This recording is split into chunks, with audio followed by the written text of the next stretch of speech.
We ready to go? All right, folks, it is 6:11. Please join me for the Pledge of Allegiance. Pledge of Allegiance to the flag of the United States of America and to the republic for which it stands, one nation, under God, indivisible, with liberty and justice for all. Zach, it's not recording, so we're trying to figure out. Oh, any camera?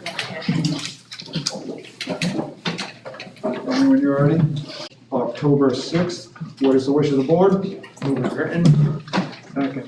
We have a motion by Jeff, a second by Nate Oxnard. Is there any changes or edits to the minutes as presented? Seeing none. All in favor? Aye. Aye. All right. Looks good. Yeah.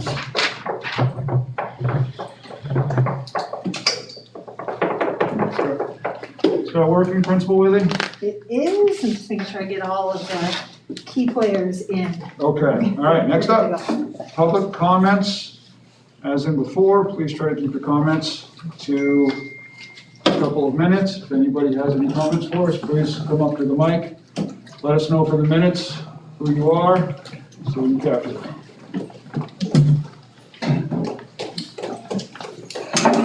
Greg Whitmore, 164 North Road. So, it's my third meeting I've been to in a row. And there's currently one case at DCS. The first case that's been present at any meeting I've come to. And I'm here for the same reason, which is obviously to argue against masks. And it's such an absurd thing when I think about it. The argument is that, we're just keeping the students and staff safe. And how could anybody argue against that at the end of the day? And the reason I'm here is because it's not keeping them safe. It's such an unnecessary and oftentimes a cruel thing to do to children, to mask them. Traditionally, school board meetings have not generated a lot of attention. As you can see, things have changed. This is across the country. Parents are coming to meetings in force across the country because they do not like what is going on. And we're making it very clear, we're making our voices heard. And I was very concerned today to learn that there's going to be discussion tonight for the limitation of public discourse. So I have a 6-year-old with me. I come up first because she's out on a school night. So I get up first to say my part, and then I leave, and I hope you do the right thing, but you haven't done the right thing yet. So I'll keep coming back, I guess. It'll be my Wednesday night ritual. So I guess my question for you right now is, what's going to make you reverse this mask mandate? There was a plan in place over the summer, and it was immediately dropped. Schools across the country dropped it in unison. It was amazing. Just when the school year started, it was a great plan in place, but it was gone. And the logic for that was, I don't understand the logic. I mean, the school board keeps stating we're looking at the data. We look at the data all the time. We obsess about the data. The data is 1 right now, 1 case. Last time it was 0. The previous meeting it was 0.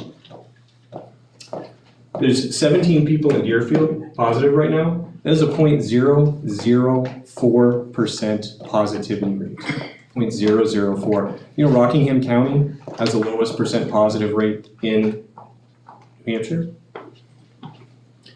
So I watched the previous meetings when I get home, and I find this level of annoyance, or being annoyed, coming out of members of the school board. They don't want to be listening to me. They don't want to be hearing this every week. But clearly, all these people behind me are here to talk about this, and we want to talk about this, and we're going to talk about it every week until changes are made, because this is affecting us real time, right? The masks are in place to possibly prevent something happening. You're masking healthy children. Never in mankind's history has this been done, to mask healthy people, just in case.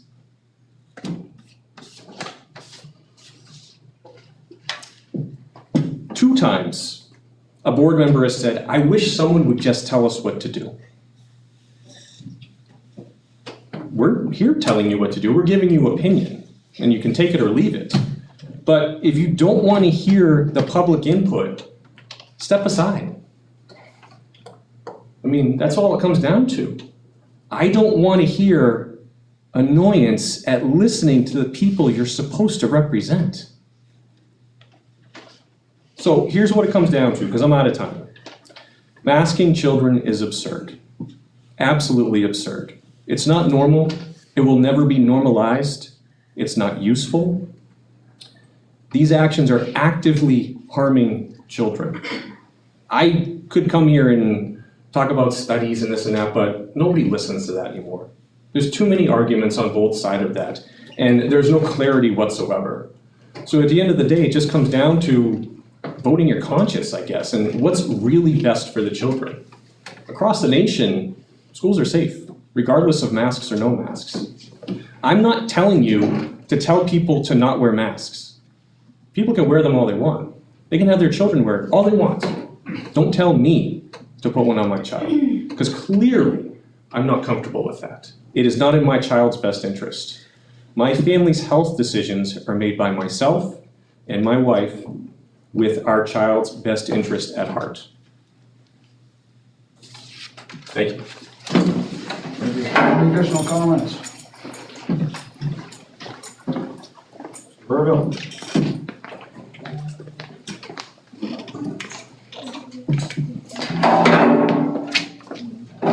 Good evening, Kevin Burville, McCarran Road. I actually got a half a dozen things, so I guess I'll have to speak fast. First on the agenda, it's noticed as masks are required, and I would ask that if you can't cite the legal authority for trying to make that a mandate, that it be removed from the agenda. If you can cite a legal citation that gives you the authority to do that, please do.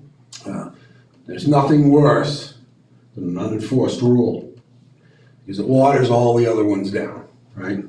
And there is no masks are required in this meeting, and I don't believe that you have the authority to mandate that the public have to wear anything other than not be indecent when they come to a duly noticed public meeting. So please take care of that. I know that you've received a petition for a special meeting. My reading of the RSA is that it's not optional, that if these people sign the petition and they get the signatures, that you should hold that meeting. And I certainly don't want to see the Deerfield School District having to spend money to defend itself in court for denying the people the right to call that special meeting, right? They've done the things that New Hampshire state law says they need to do to call a special meeting. You should honor that. You should honor that in as quickly and efficiently a manner as you can, right? The people want to be heard, and you should respect that. I'm wondering if anybody has talked to Candy. I see a lot of noticing about expanding this school, but there are potentially other options. And I don't expect an answer. I've asked before and already been told I won't get an answer. But it's going to be hard for people to support what's likely going to be a multi-million-dollar bond to expand a school when people can stand up at the deliberative session and say, did you explore X, Y, and Z as other potential solutions to this problem that would be more cost effective? And if the answer is no, we didn't, you're going to have trouble getting support, right? So you've been requested by multiple people on multiple occasions to make sure you're looking at all potential options, because that's what you said you were going to do when you started the process, but I don't see any evidence of it. So, you know, you're being begged, basically being begged and ignoring it. When I saw the list of policies, boy, I tell you, I got very curious very quick. Thank you, Superintendent Sherman, for your always quick and timely responses. The evaluation of school board, BAR1 and BAR2, individual board member self-evaluation worksheets, these read like push polls from the New Hampshire School Board Association. you're elected officials. Your job is defined in RSA and in ed rules, right? So if you're not 100% sure what your job is and how you're supposed to do it, you should review the legal requirements that you're bound to when you were elected and not rely on some push-pull from a lobbying organization in New Hampshire to suggest how you do your job. I would suggest that the board reject both these policies. They're garbage and they're not needed. The public comment and participation at board meetings, BEDH, is an absolutely abysmal policy. When I read this, what I hear is we're trying to tighten the noose around public comment and public participation in their local school boards. I have always said the governing body that should be the most open, the most responsive, and the most transparent is a local school board. Because you have our kids all day, every day, right? If anybody should be responsive to the people that elected them, it should be a school board. To say that there's a paragraph here that you're gonna limit what people can say to things noticed on an agenda or mentioned in a previous meeting and that's it? My Lord. Anybody that supports that ought to hang their head in shame. That is antithetical to the American way. I would strongly encourage you to reject this policy as well. To limit it to 15 minutes, to limit it to 2 or 3 minutes a speaker, it's a garbage policy. It should be rejected. Last but not least, and this is critically important, GBD, Board Employee Communication. This policy, if you adopt this policy, and I believe it's on the third reading, puts a firewall between you and your employees. And it's equally important, it puts a firewall between your employees and you. The superintendent works for the school board. Every teacher, every member of the staff, every janitor, every person that works in the school works for you. They can't be hired without your approval. They can't be fired without your approval. They are your employees. If you make a single person, and I have a very high regards and respect for Superintendent Sherman. She does a fantastic job. She's not going to be superintendent forever. You have no whistleblower authority. So if something's going on and a superintendent wants to broom it, wants to cover it up, wants to not deal with it, and an employee blows the whistle to their boss, their ultimate boss, right? The board. That is in violation of policy if this passes, and they can be terminated. Think about that. That's what this policy does. This policy is a piece of garbage. You should be able, you're in charge of this school to say. You're running long on time, so. Well, this is really important. This is a bad policy. This almost locks you out of the school. You need permission, you need to make an appointment. Now, I agree, people can't be waltzing in and out all the time, but you're the school board. You guys are the ultimate boss of this school district. This policy should be rejected. The last two policies I spoke on, these are as bad as the gender-neutral bathroom policy that was floated a couple of years ago that Deerfield was smart enough to never take up and never adopt. These 4 policies should be rejected, absolutely rejected. The last thing I'll say is, by tradition, we are expecting the Deerfield School District budget to the Budget Committee on December 2nd. This is the last meeting in October, and if I'm not mistaken, you have 2 meetings in November. I'm expecting somewhere on the order of a $14 or $15 million budget that you have 2 meetings to go through to present to the Budget Committee, right? Because it's expected then. That's always been the schedule. The schedule hasn't changed. I pray to God we don't have a repeat of what we had, I don't know, probably 10 years ago, where the Deerfield School Board dragged its feet delivering a budget to the Budget Committee. That is not fair to the Budget Committee, who's also duly elected to go through those budgets. So I would strongly encourage you to schedule some extra meetings and to take the time and due diligence to go through both your default budget and your proposed budget. Thank you. Additional comments? Oh, I'm sorry. You were kind of hiding my blank. Yeah, you know, heading to the outlet and all that good stuff.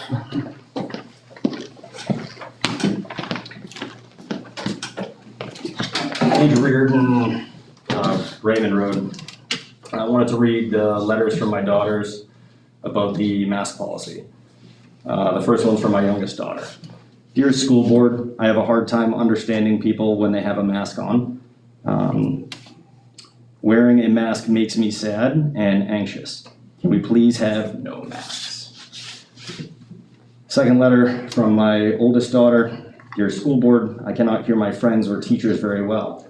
The masks make my face itchy and distracts me. My Grammy and Grampy are vaccinated and protected. I want masks to be optional because people who need to be safe can be. I want a townwide vote. Thank you, Wilma Reardon and Marilyn Reardon. Additional comments?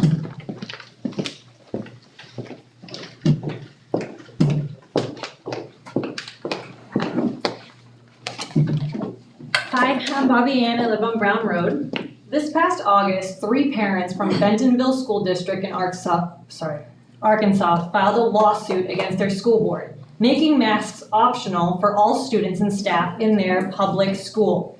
The United States Supreme Court recognized that school boards have no authority. I'm sorry. I'm not getting it. She's sorry about it, so am I. They have no authority to issue face coverings for children. These mandates infringe upon the individual liberties guaranteed to citizens and children's guardians of the United States. Your mask mandates are not based on any authority of the New Hampshire Department of Health, and therefore are unconstitutional. On Wednesday, October 6th, we gave the school board a petition for a special meeting where the town's votes can make masks optional again for public schools. Again, we don't want to take away your mask or anything else you're doing to protect yourself or any other person in this school. We're just asking that they're optional for children who are having severe difficulty and can't function and learn with them on their faces. Our petition was signed by 101 Deerfield residents, 86 of which are voters and they're registered in this town. I went to the town hall and counted myself. I saw Jeff Kelly's dad with no mask on in there. I'm glad that he feels safe enough in his town hall to not wear a mask. 3 parents, 3 from Arkansas, made the Supreme Court aware of the unlawful actions of their public school. The parents of Deerfield are not to be silenced any longer. New Hampshire's motto is live free or die. This board is so scared about the end that they're forgetting about our beginning and where we come from. Our children have the right to attend public school unmasked and free. At your last school board meeting, you admitted that your little Matrix website was down for 3 days. Your science is unreliable and it lacks common sense. DCS had 0 cases the day the board mandated masks in the first place, just like our neighbor just said.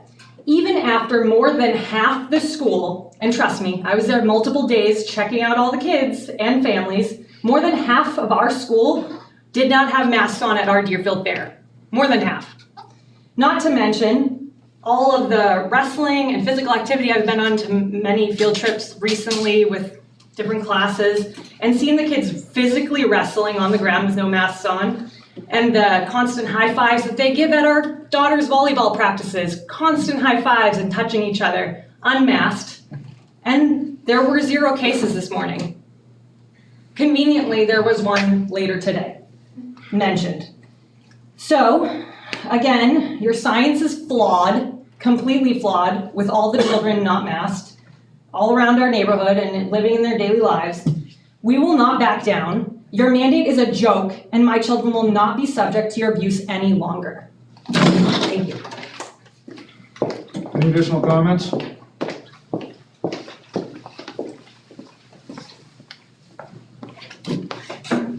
Hi, I'm Stephanie Crotto of 3 Line Road.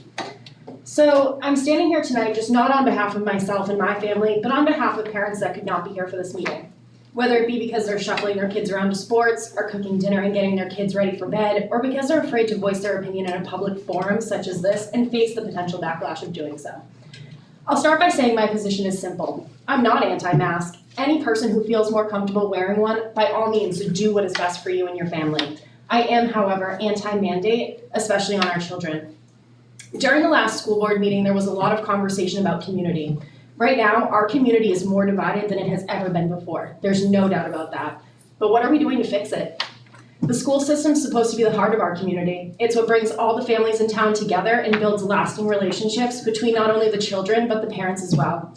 If we continue to keep these mandates in place without scientific evidence that justifies how a scrap of fabric is going to protect our kids against COVID, we're only going to continue to become more divided. We should be finding ways to bring our community back together and try to salvage any sense of normalcy we can, not sitting around a table pretending we know what's best for each person or family individually. We gave you the 2 weeks following the fair that you had requested. As of this afternoon, on the interactive map of the state of New Hampshire, there were 17 active cases in the town of Deerfield, none of which were within the school system. Now it is showing 1. No one sitting in this room is a doctor, epidemiologist, or scientist, so please, let's stop pretending that we are. As a school board, I'd recommend that efforts are instead focused on finding alternative options for our kids going into high school that are closer to home, addressing the DCS feasibility study and the much needed updates that can be made to our school, and finding solutions for that less than stellar Common Core curriculum. As a parent, I'll be the one who focuses my efforts on the health and well-being of my child. I do not co-parent with the school system, and anyone else for that matter that isn't listed on my child's birth certificate. And it is, in my opinion, inappropriate for anyone outside of my household to put their beliefs and ideologies onto my child.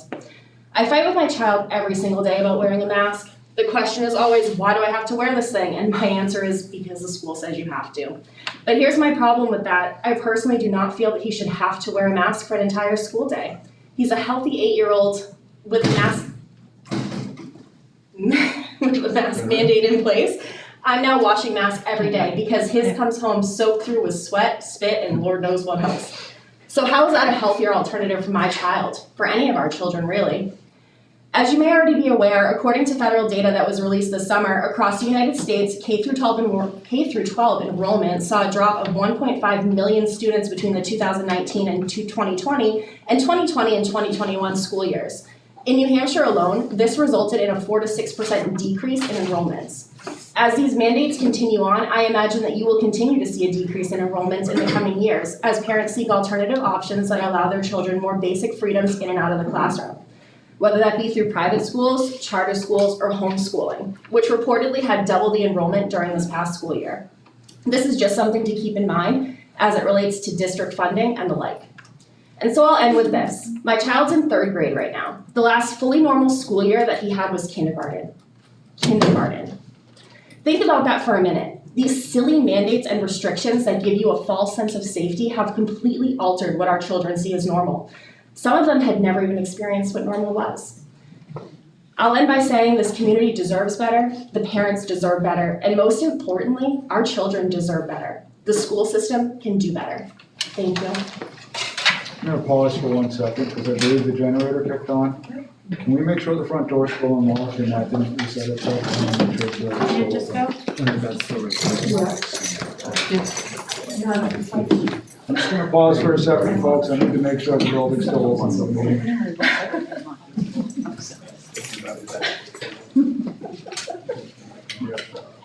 Just gonna take a quick recess.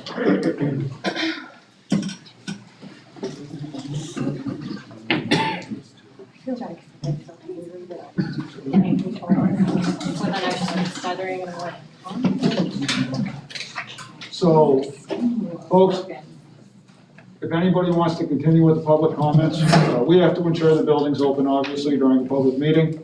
But if anybody else would like to continue with public comments, that's okay. The board won't conduct any additional business until we verify that the building's open, but public comments, you're more than welcome if there's anybody else that has a comment to make. Is the video still going? We gotta check that when she comes We back. have to check that. Kristen's the one that knows how to drive that gizmo. So if you guys want to wait a minute, that's fine, but I don't want to hold anybody up any longer than we need to.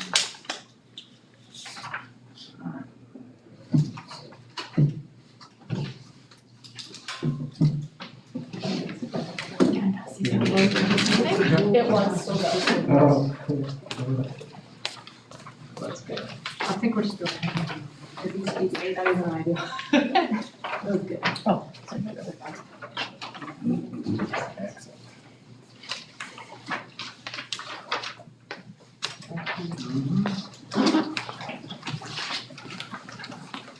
I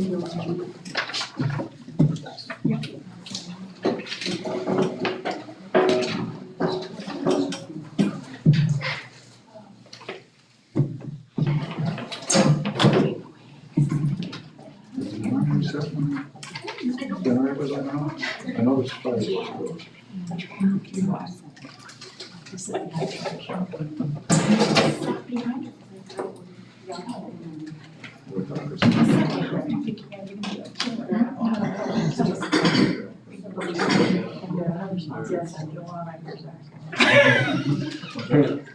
is I just texted it home. Oh, They can hear you.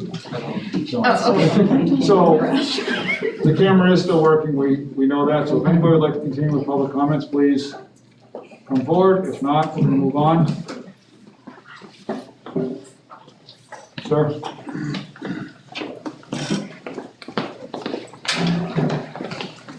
Tim Old J, Mountain Road. I don't speak nearly as well as that, but I'm here to say that it seems we've lost our way. There's a few select members that seem to be filled with way too much fear to be dictating the decisions for my children in this school. If that continues, I'm going to ask that you step aside and maybe let the position be filled with somebody who's not so fearful of the what ifs. My kids need a choice. I need a choice. This is America. You're way overstepping, what you were put in place to do. I think the Common Core is trash. I think both those other policies that are on the agenda for tonight, I think those are both trash. I think this mask mandate is trash, and I think it needs to stop now, tonight. We need to stop kicking this cat down the street. Let it go. You wanna wear a mask? Everybody has the choice to wear a mask. You're not giving us our choice. Thank you. Any additional comments?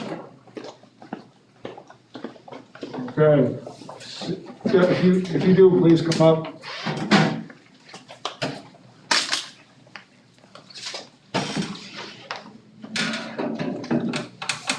Hi, my name is Rachel Califf. I'm a military wife, new to Deerfield, and I'm actually new to New Hampshire. We're on Pleasant Hill Road. I'm also the homeschooling mom to 6 children, ages 6 to 16. I teach elementary school, middle school, and high school every single day, all day long. You might wonder why, as a homeschooling mother, I'm here today. It's because the children in this school are my children's peers. They are their friends, their future colleagues, their future spouses. They are, in fact, the future of our country. And we all know that agendas aren't just pushed in media to adults, but to children in schools. And make no mistake, this is a political agenda. That's what masks is. It is one that will take away more and more freedoms. It'll take away your parental rights and those of your children. And it is legalizing discrimination against you. My heart is breaking at the lessons that we are teaching our children in schools. That you have no bodily autonomy. That your rights don't matter. That standing for your rights is selfish. That your parents have no say. You have no choice. That blind obedience and submission to authority, when that authority has overstepped its bounds, is somehow laudable. These are not the right lessons to teach our children and our future citizens. Remove the mask mandate. Show genuine leadership. Leadership that violates freedom for the sake of a false sense of safety is not leadership. Leadership that encourages an environment that promotes fear rather than courage is cowardly. Unmask our children. as I fear that my words will have fallen on deaf ears, though I hope otherwise. I have a word for the parents that are here today and the ones that are listening and watching. If this board, if your leaders can't respect you or your children, if tonight's meeting results in masks tomorrow, walk away. Homeschool. I will never tell you that homeschooling is easy. I'm a homeschool graduate, and I have been a homeschool parent for 16 years, because I homeschooled from the day my children were born. But just like parenting, homeschooling is filled with sacrifice, financially, time, energy, and certainty. But just like parenting, it is worth it. And as a parent, you are equipped to teach your children. I'm begging you to stand up for your children, to stand firm for their rights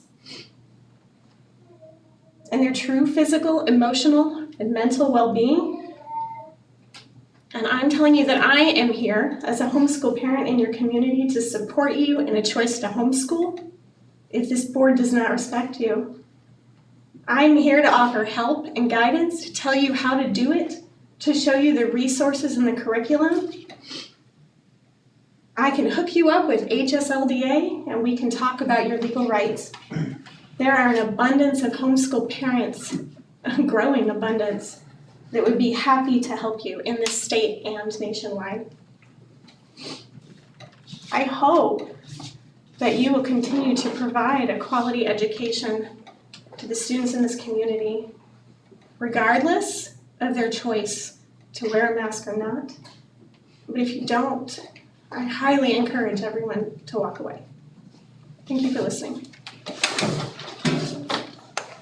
Any additional comments?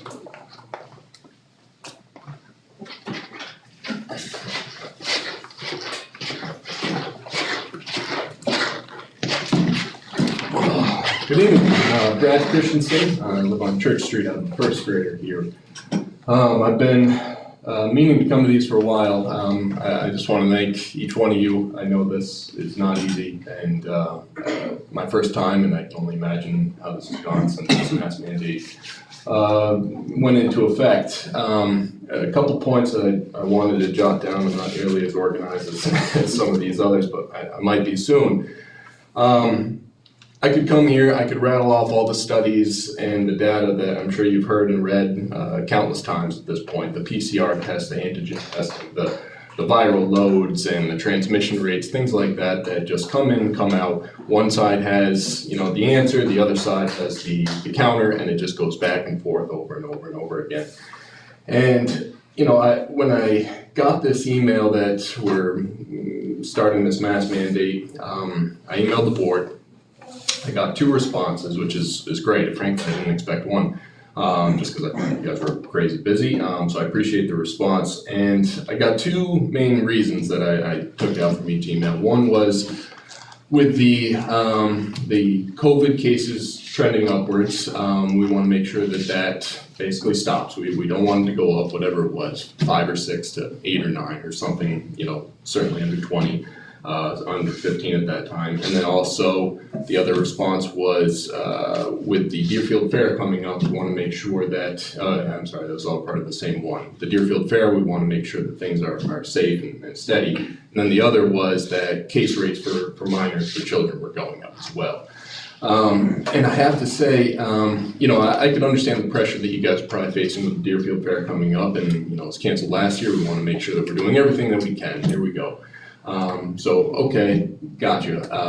But then the cases trending up for minors or for children. And I gotta say, I'm sitting here going, I'm not afraid of a case. And I don't think anybody here being a parent is afraid of a case. We're parents, kids get sick all the time. We're afraid of our children dying. And that's not happening. And, I said in my emails and responses, like, I feel like a crazy person having to say, but our kids aren't dying. But that's where we're left, because I think I looked today, roughly 600 kids in the entire United States have died. We don't know what their morbidities were. We can only guess. 600 out of 75 million. That's not very good at math, but that's a really high exponent to the negative power, or however it's said, again, not good at math. And you stop and you think, okay, 600, well, that's nothing to scoff at. Well, 600 is statistically insignificant compared to the general population when you're looking at this.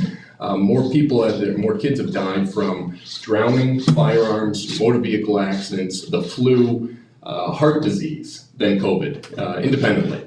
And so we need to stop using the excuse, and I received this from one of the responses, we're protecting the children. Like, our kids are safe. If you're gonna start coming out with reasons, make it factual, whether it be, we're trying to protect the community by making sure the kids don't come home with COVID. But no one here, shouldn't be at least, afraid of their kids getting sick with COVID, because really the chances of them drowning in the middle of fall, in the middle of New England, is greater than them dying from COVID right now. So I'm sitting here wondering what's gonna change the board's mind. It's my understanding that at one point the vote was 2-3 for anti-mask, or for no mask, and then it switched. I might be wrong. But Mark Twain, I think, gets his credit for this saying, but I don't think he actually said it, or it's not publicized. But it's easier to fool someone than to convince someone they're being fooled. And so, if the board is waiting for everyone behind me to come and say, oh yes, we support the mask, or 100% the opposite, we don't support the mask, it's not gonna happen. People are dug in, their heels are dug in, they're trenched in, their position's not going to change. And so you're left with really looking at the data, which is really hard to discern because the parameters are gonna be different all across the board. But so I guess my point here is I would ask that the board look what's in front of them.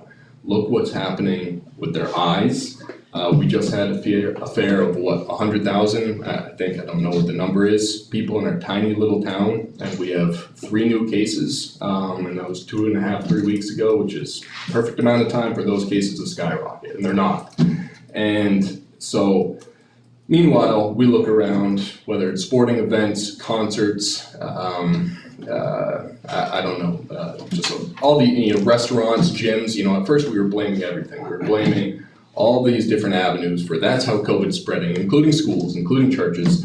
And now, a year and a half later, all those are opening back up. And, mostly maskless or mask optional. Some are saying, oh, now you have to get the vaccine. And I'm fearful for what I'm reading in the news now for what this room might look like in a couple weeks. But all those events, these sporting events, these college football games with tens of thousands of people are congregating, screaming at each other, using the same bathrooms, the same doors, the same facilities. And, you've got Dr. Fauci say, oh, this is going to be a super spreader event. Watch out for these southern states. And now all we're seeing is cases going down. And so to go back to my point, each side is going to come up with a rationale for why those cases are going down now. And it's always going to fit their narrative, regardless of the side. But to keep blaming our kids for this, that's where I'm having a hard time, because my 6-year-old is going, why do I only have to wear a mask at school? I don't have to do it at church. I don't have to do it at the grocery store. I don't have to do it when we go out to eat. Play in the playground. I didn't have to do it over the summer in my daycare I had hundreds of kids maskless. But I have to do it at school, and it's crazy that we keep putting the onus on them, like they're the reason, they're the only way out. But really, I feel like they're the easiest target because they don't make any money. They don't generate revenue, but we can control them. And so I guess I would just ask the board to again, look in front of them, realize that, I would be singing a different tune if there was a substantially different situation in our school and kids were getting taken out and going to the hospital, and my son's preschool was constantly getting blown up by COVID and people were falling all over the street, but that's simply not happening. People are able to scream at each other at concerts, and they're fine. But my 6-year-old can't read a book in his first grade class, and he's trying to look at his teacher and say, are you saying shake or snake? And this is just gonna keep compounding year after year. I heard you saying something that frankly I couldn't understand what you were saying. And I just think, wow, that's what my son listens to day in and day out. And he's trying to learn how to read. So, thank you very much for your time. I appreciate it. Do we have any additional comments from the audience? Sir, please come up.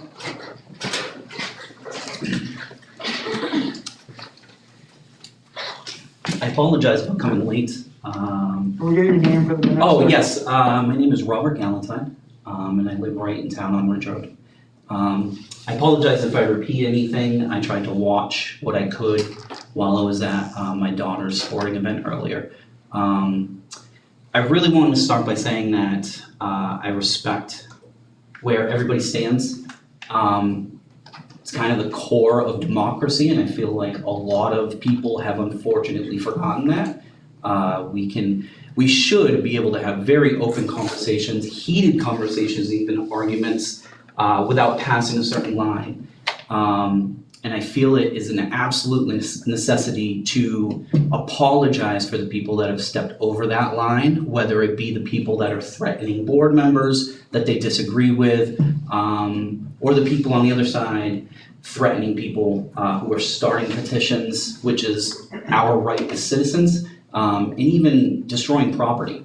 I think that we as a group, we as a town, absolutely need to stand together to say enough is enough of that. And if we know people that are doing that, friends, family, loved ones, we need to immediately call them out on that and tell them to stop. That's not the town that I moved to about a decade ago, a little over a decade ago.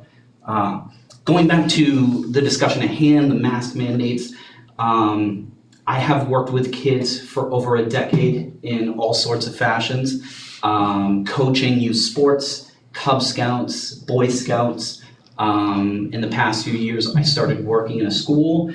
I started here as a substitute. I worked about a year as a para, and now I'm out of town in a high school as a para. And I would like to discuss that from what I've seen. The gentleman before me talked about how his child can't hear properly. There are 4 types of learning: visual, audio, I might have said that wrong, tactile or kinetic or kinesthetic or something like that, and writing and reading. Outside of children that need paras, that need extra hands, that have IEPs, these 4 types of learning are detrimental for every single child, no matter where they are on the spectrum. The smartest kids in the class relying on one of these 4 methods to be the smartest kid in the class, to understand and comprehend what they are learning. Masks make it incredibly difficult to learn, so through audio, visual, you can't read mouths, and that's very difficult. You can't read expressions, which is very difficult. And it's difficult for kids that are okay. It's difficult for my daughter, who is a strong student in the 2nd grade. Never mind mentally, never mind the stress or her anxiety. It is just difficult for her understanding of how stories are read or how expressions are had through her friends and teachers, faculty members.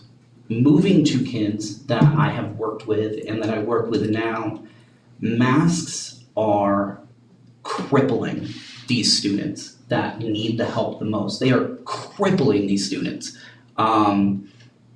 Not going into names or grades, because I wouldn't want to pass that line. 2 of the boys that I have been with, here or there, needed visually to understand my body language. It was the only way I could get them to calm down enough to pay attention in a classroom to their teacher, to even begin to try to edge them into that curriculum of the day. if I was having an off day, and this was pre-mask, if I was having an off day and I just wasn't bubbly and happy and eager to be there, if they could not see that on my face, that day was shot.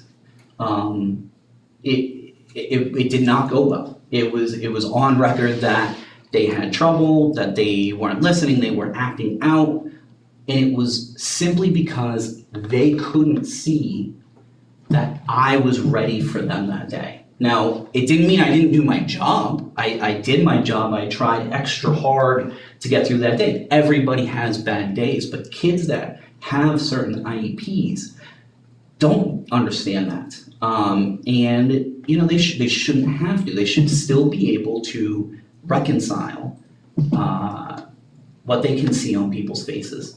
One of the children I was with had a very hard time understanding what I was saying, even if I was reading slowly, if I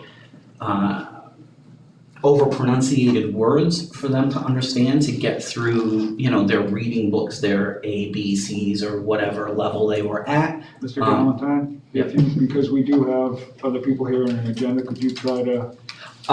So my opinion from what I've seen within a school working with kids that need the basic 4 functions of learning is that masks has really hindered that.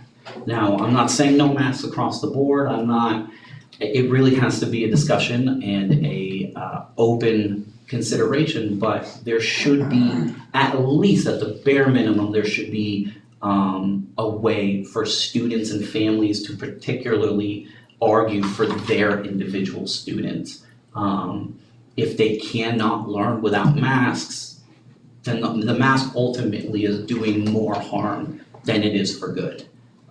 And I just wanted that to be brought up. I wanted to talk about that. And I'm sure more can be asked of the faculty, the special educators, the case managers in town. We're incredibly lucky to have really amazing people that are in those positions that have altering opinions, but I think that at the core they would very much fight for what's best for each student. So, thank you. Do we have any additional comments? All right, I'm sorry, sir. Cooper, North Road. There's been a lot of really confident declarations made tonight, and this is something I emailed the board earlier, and realistically, I worry sometimes that there's confusion between an observational truth and a personal truth. People can have a personal truth where it is in fact a truth to them. My child is in fact struggling in school. That's a personal truth, that doesn't make it wrong. However, that's not the same as saying every child is struggling in school with a mask. That would be an observational truth where we could see it from every viewpoint in here and it can be multiplied across the board. Causation and correlation are 2 different things. A child struggling with a mask is not equivalent to every child struggling with a mask. If I were to step up here and say that my son is excelling in school while wearing a mask when optional or not optional, that trivializes the viewpoint of the other parent. It doesn't do any good. What we need to focus on is what we're trying to discuss being COVID mitigation. Not feelings about masks, not politics, not freedom, COVID mitigation. A lot of the time it boils down to straw man arguments. If you make me wear a mask, I'm losing freedom. Now instead of focusing on COVID mitigation, we're focusing on freedom and we're detracting from the overall topic at hand. As far as people say that masks are harming kids, I'd ask how. That's a uniquely American viewpoint. Other countries have been wearing masks for decades. This is not a new occurrence. There are studies out there that show that masks are not harmful. You've heard tonight a couple times, I could get into the science of it, but I won't. Why not? That's what we should be looking at. And the science behind it is on the CDC website. There are studies about the efficacy of masks and the fact that they're not harming kids. We're also hearing about fear, right? If you mask our kids, we're living in fear. So if we want to wear a mask, then somehow that makes us afraid. But the counter to that is if you mandate a mask, I'm losing my freedom. So we're focusing on fear on one side and then saying a reason for that fear is because I don't want to lose my freedom. No one here is losing freedom. This is no different than any other school policy. My kid feels as though he's losing his freedom when he can't wear his hood at school. Yet no one's petitioning to allow hoods to be allowed. We're in the middle of a pandemic. This is slightly different than what we would normally accustomed see. So we're asking for a slight change. Wear a mask. As far as freedom is concerned, everyone that registered their kids here had to provide their medical history for their children, their immunization records. There was no concern about freedom. They had to show proof of residency. They had to show a mortgage statement or a rental statement. There was no concern of freedom. If they were looking for financial assistance, they had to offer financial income statements to the school. But no one's concerned with freedom until we get around to wearing a mask. This is not about freedom. It's not about taking away rights. It's not about making people feel bad. It's about a COVID mitigation policy. So what we're trying to determine is what policy can we enact to stop the spread of COVID, right? People say there's all sorts of mitigation efforts possible. We're not social distancing. Building is too small. We say vaccines are readily available. To what demographic? Well, and I've said this multiple times. I would understand if parents were saying, hey, my kid is above 12, age 12 or older. Why are they being forced to wear a mask? But everyone under the age of 12 has literally no COVID mitigation ability. People are saying, hey, why is it they only have to wear a mask in school?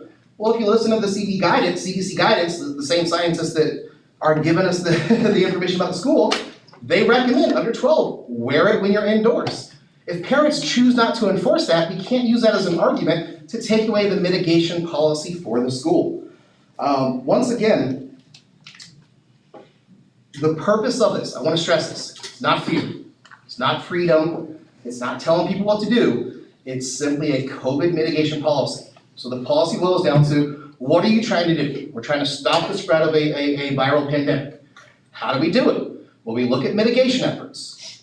Vaccines. No one here has said anything about wanting to mandate vaccines. That conversation is going to come down the road, and I'm sure we'll circle back, just like every other immunization record.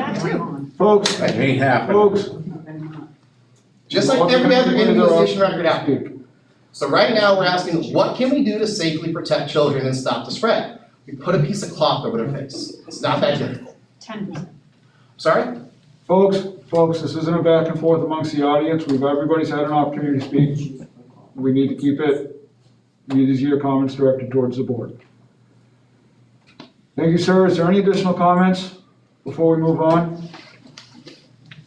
All right. Thank you, everybody, for your comments. We're going to move on with the agenda. Next item, agenda review. I don't have any additional items. Patty, was there anything else? Yes, we have one leave request to add to 4C. So there'll be 2 consent items. And then you had a Parks and Rec request put into your drive today, and I believe Nick is here to talk to you about that. Is Nick here? Oh, I'm sorry, I didn't see you hiding back there. Why don't we, what do we want to put Nick, folks? Do you want to put him in I, or do we, Nick, help? What do you want to do? We're going to be long, I'm sure. It does mention masks in the proposed policy. It does. It does mention masks. It does. What would you like to put Nick? G, I mean, we could move the mask thing up. Okay. Well, I don't know how much, well, yeah, I'm gonna talk about that, I don't know. Why don't we move them under F? Move him under F? All right. Does that work, Patty? Sure. It's going to be a little bit, Nick. Is that okay? That's fine. Okay. Thank you. I didn't see you hiding there. All right, so any other agenda items from the board members? Okay, brings us to correspondence. Consistent with the theme over the last, probably month and a half or so, we are continuing to receive emails both in support of the masking policies that are currently in place and also in support of having a mask optional policy. It's been fairly consistent. Any other comments from any of the other board members? Okay. Next up, item E, the petition for a special meeting. What does the board want to do?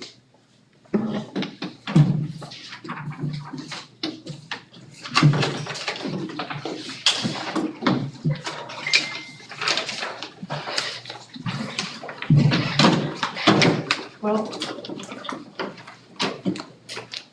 I will make a motion to decline calling a special meeting.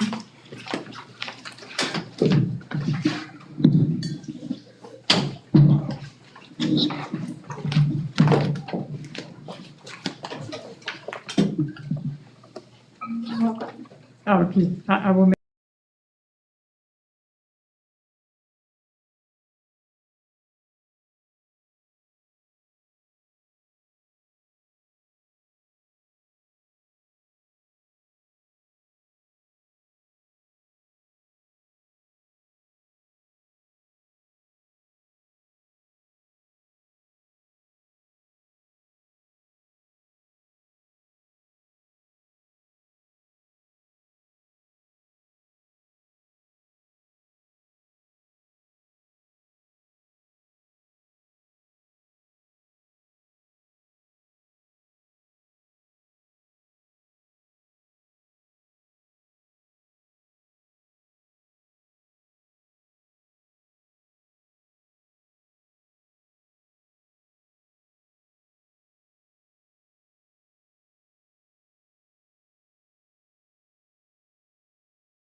It's important to recognize that the meeting itself, if we were to hold it, comes with it a series of costs and concerns. One of them is that the cost of running the meeting itself, we would have to go through the process of holding a deliberative session, then having a voting day, very similar to how we do things in the February and March annual meeting.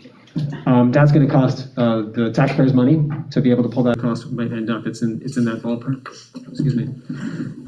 I think I agree that that's not something that is a good use of our money at this point. Second, that in many cases, a petitioned article that shows up on the March warrant is often advisory in nature anyway. It's rare, or I have not in my time here seen a lot of petitioned articles that show up on the warrant that actually are binding, so to speak. And so this would likely be an unbinding situation as well. Like I said, because there's no money, so this would be an unbinding decision even if the town were to vote in that direction. And so I feel that this would be both sending the wrong message that we would be giving the town authority that we can't do, and also spending money that we think can be spent, or that, I'll speak for myself, that can be spent better in other places. So I support this motion. Jeffrey. Is this on? Yep, cool. I think it's also important to highlight for anyone listening at home or in the audience, the difference between the school board and the petition meeting. The legislative body is the district meeting, and the legislative body in SB2 town has the ability to make warrants for appropriations, things that deal with our budget and how we spend our money. The governing body is the school board. That RSA that was used to call a special meeting is meant for that legislative body to deal with appropriations. Approving the special meeting would set a precedent that essentially the town would govern itself anytime it got 50 petitions on how this school is run. Every single policy decision could be called for a special meeting, and we would be having special meetings as frequently as we got 50 signatures to debate policy. Now, I know that masks are an incredibly divisive issue, but masks are a policy. And we have hundreds of policies that if we set that precedent, we would then open ourselves up to being governed by special meeting. And that's why I support this motion. Any additional comments from the board?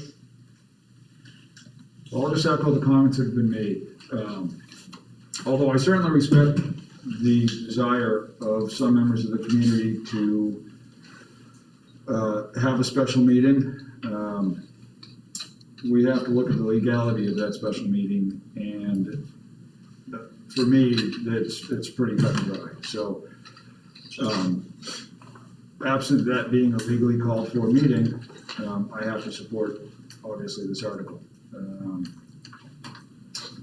The ability to set policy is given by RSA to individual boards, and it is not, policymaking decisions are not, it's not an authority given to the legislative bodies at these public meetings.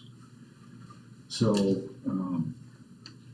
you know, I think this motion certainly goes in a correct and legal direction. Additional, Gigi? I would agree with that, and it's challenging because I feel like boards in general, by law, are in awkward positions to not necessarily have the ability, so in some ways, to have structured communication with its constituents. We have public comments that are good, and it's challenging, but I also, so it's hard to make that motion. But on the other hand, I agree in terms of the legal ramifications of that motion, that we also we have a legal responsibility to follow guidelines that are set out by the Department of Health and Human Services. I'll also add that this petition appears to have made its way around many districts throughout the state, and all but one district, to my knowledge, have acted in a similar fashion to the direction, or at least to this particular motion. So, is there any additional comments? Are we ready to vote? All in favor of the motion as presented, signify by saying aye. Aye. Any opposed? It's 4-1, and the motion passes. Next up, we have the matrix. Does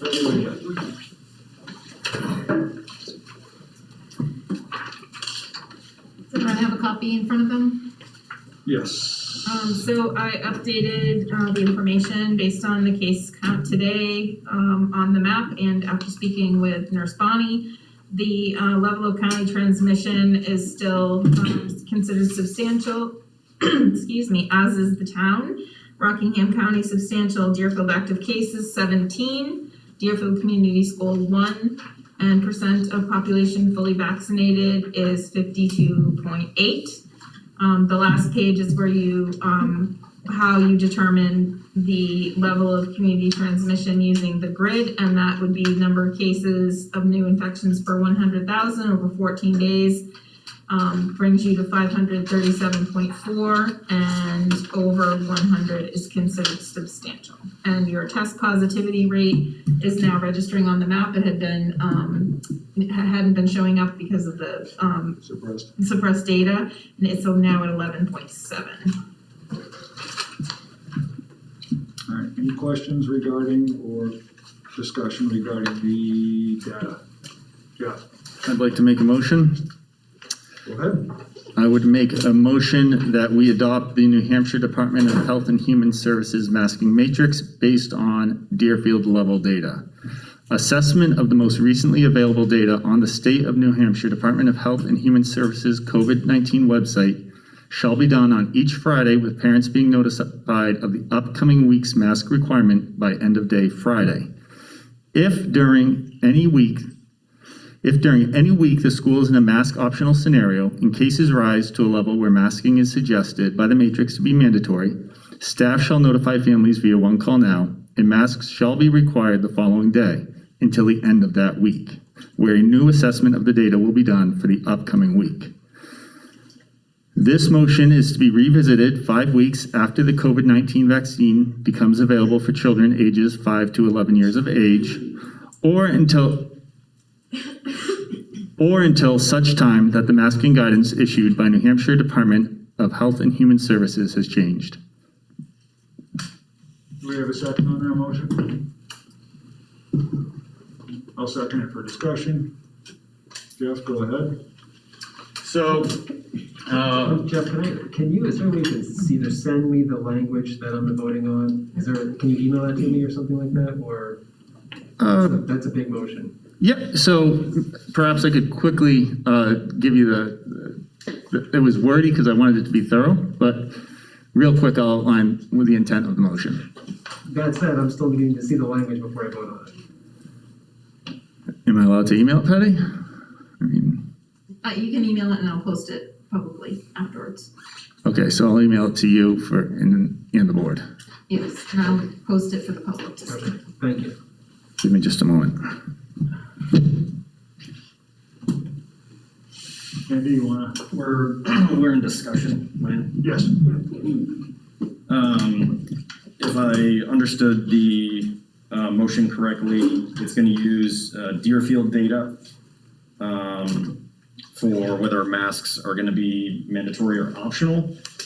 And the concern that I have is just based on this matrix in front of me, the county data or that chart is the same as Deerfield. So right now, we're still in universal mask mandates. So my concern is it doesn't take into consideration, I guess, the data of our town and our town's population. It's using our case numbers and then data for a population of 100,000, which we are not. So I think that both the county table and the Deerfield data table are inaccurate and don't represent transmission or case spread in our town and school. So the Deerfield data, mathematically, a state of substantial spread is 4.5, basically. Cases in town is what will place Deerfield in a substantial category. So obviously we don't have half people, so it would be cases greater than 5 or less than 5. Which is what the formula that we're applying is based on the data provided by the state. Jeff? Okay, so I emailed that to you guys. You should have it in your email. Yes, thank you. Momentarily. To kind of break that down from the wordiness of it, what that motion does is it has us following New Hampshire Department of Health and Human Services guidelines. It gives us a defined end and a defined start based on the levels of cases in Deerfield. One of the concerns when I made the motion last meeting was the impact on administration of needing to flip-flop back and forth on a theoretically daily, every other daily basis, and that being a burden. So what I did was I cleaned up the language so that we would make an assessment on Friday that would be in effect for the following week. Say, for example, the way the language works is, say, for example, we were mask optional Monday, Tuesday, Wednesday cases spike, we'd send out a one call now, and we'd be masks mandatory until Friday, at which case we would make an assessment again. So we may be going back and forth once a week. Cases don't drop off that quick though, so it's not a likely scenario, but it was language I put in there to address the concerns from the last meeting. Additionally, with the ability for 5 to 11-year-olds to be vaccinated in what sounds like the upcoming weeks, people will then be able to protect their children because, as we've discussed before, masks not just protect the wearer, but they protect everyone around you. Once children are vaccinated, we can revisit that and make that decision to go masks optional. Additionally, we have provisions in there that if guidance changes from the New Hampshire Department of Health and Human Services, we're able to revisit the motion at that time as well. So I think it gives us a good amount of flexibility, addresses the concerns from last week, and also gives parents the clarity they need for defined start and end dates. Additional discussion. Andy, go ahead. So I guess the challenge that I still have is nothing in here says optional. So we're basically dictating for other people what decisions that they should be making and what things that they should be following. So I can't support it in that regard. I think that people should be wearing masks if they want to wear masks, and we shouldn't force a decision to, if I look at my notes, protecting children and protecting people around them. If I look at the state of New Hampshire's COVID dashboard, and age group 0 to 9 has 0 deaths. 10 to 19, 0 deaths. So 1 death is too many, but I can't believe we're making decisions to mandate things on people to protect the children when the data in the science shows us that mandating masks isn't going to effectively, protect the children. So I have no words for that. Nick, go ahead. As I've said in previous weeks, my concern is not so much the kids, although obviously I'm concerned about the kids, otherwise I wouldn't be on the school board, I wouldn't be teaching. But in this case, we've seen, as was pointed out by many speakers this evening, that the disease seen in the younger grades is not as significant as it is seen in some of the older community members of Deerfield. And so I'm concerned, yes, for the kids, but at the same time, the idea of them bringing home or passing around the virus in this building and then bringing it home to otherwise health compromised people at home. And so the bigger community is what I'm thinking about as I look at this. And to me, the idea of going back and forth is still a little bit, I think, too flexible. I am concerned, like I said, that a lot of these cases, the spike did happen, 17 within a couple weeks after the fair. I don't know whether they're linked or not.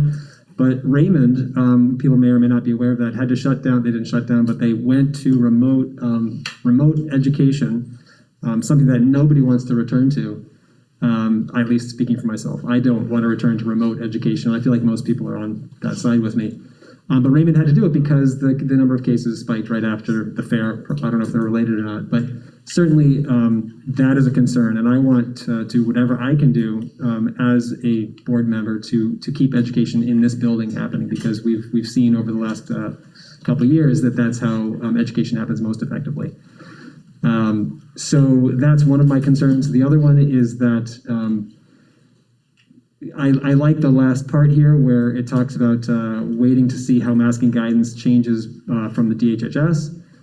Since that's the state's recommendation, if we take it upon ourselves to start to make our own decisions, I think that gets into sort of dicier water and not as defensible if something were to happen, and if the board would be to some degree perhaps liable, or we are responsible for our kids and keeping them healthy, and this seems like the best mitigating step that we can take. For that reason, I would like to consider I would be in favor of mandating masks until the 5-week time limit that you brought up here, 5 weeks after the COVID vaccine becomes available for children under age 12. And like you said, that sounds like it's only several weeks away, something to look forward to, but that I would be in favor of. That's it. Gigi, did you have a thought before we move on? Go ahead. All right, Jeff, go ahead. I guess real quick to your point, Nate, the following New Hampshire DHHS guidelines, being the concern, the mandate versus, optional, right? They've given us a matrix which they've gone through and said, at this rate of transmission. Now, I know your concerns previously expressed where maybe the data is not accurate and we could be in universal and it's showing substantial, instead of moderate. But I do think that we're protected from a liability level following their data and their matrix. And when that data drops and their matrix says, okay, it's okay to go mask optional, I think from, a letter of the law perspective and interpretation, we're in good shape. I also just have to point out, that there's so much anger at us, and sure, that's what we signed up for, even though we had no idea. But when in the history of our lives have we looked at the New Hampshire Department of Health and Human Services and said, you know what, we're not going to listen to them. You know what, we're just going to ignore that science and that medicine. We all grew up listening to that science and that medicine. Suddenly it's junk. And maybe it's political and, maybe it's all Biden. But you know what? We live in a state under Governor Chris Sununu, a Republican. and we live and operate under his Department of Health and Human Services. So to be angry at us who are volunteering and taking up so much mental energy, Kevin, you want to laugh? Go for it. I do. Go for it, it's great. Thank you. Yeah. You know, it is something I wouldn't wish on any of you having to make these decisions. And all we are doing is trying to follow the guidelines of the Department of Health and Human Services. You think I'm living in fear? Absolutely not. I don't live in fear. I'm trying to follow the science that for 37 years of my life I did. I got my vaccines. I did what the doctor said. And you know what? I'm here because of it. So if you want to take out your anger, just consider why you're really angry. I am sick of COVID. It has ruined our lives, but this school board is not where your anger should be directed. Additional comments? Andy, go ahead. I hear a lot about we want to look at, New Hampshire DHHS for guidelines, and we're always asking for other people to give us the answer or tell us what to do. And I guess my question to the board would be is if we just want to rely on DHHS to tell us what to do, why are we even here? I mean, it goes much broader than just this topic. Like, we're here to make decisions on a local basis for local control and use the data that's available to us. So I just think that making decisions because someone else says that that's what we should do is the wrong thing to do. I think that choice is important. We had a warrant article, the community came together and said that they wanted school choice. So the board took action and is pursuing that. Why can we not take the same approach with masks? They should be optional. Seems like a no-brainer to me. And as the motion is written, for obvious reasons, I can't support it. So in regard, go ahead, Angie. I was just gonna,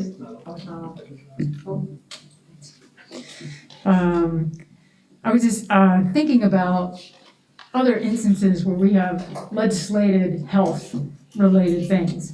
We legislate a lot of other health-related things. I was thinking a lot about smoking. Kids used to be able to smoke in school. And then we recognized that that was a pretty unhealthy thing for them to do. And the science and the data showed up that if they continued to smoke, they would probably get CPOD, lung cancer. So there really has been a history of legislating behavior in order to change our health-related patterns. And I simply just bring that up because I feel like I'm in a position where I should be, again, paying attention and trying to do what is in the best interest of the health of the community.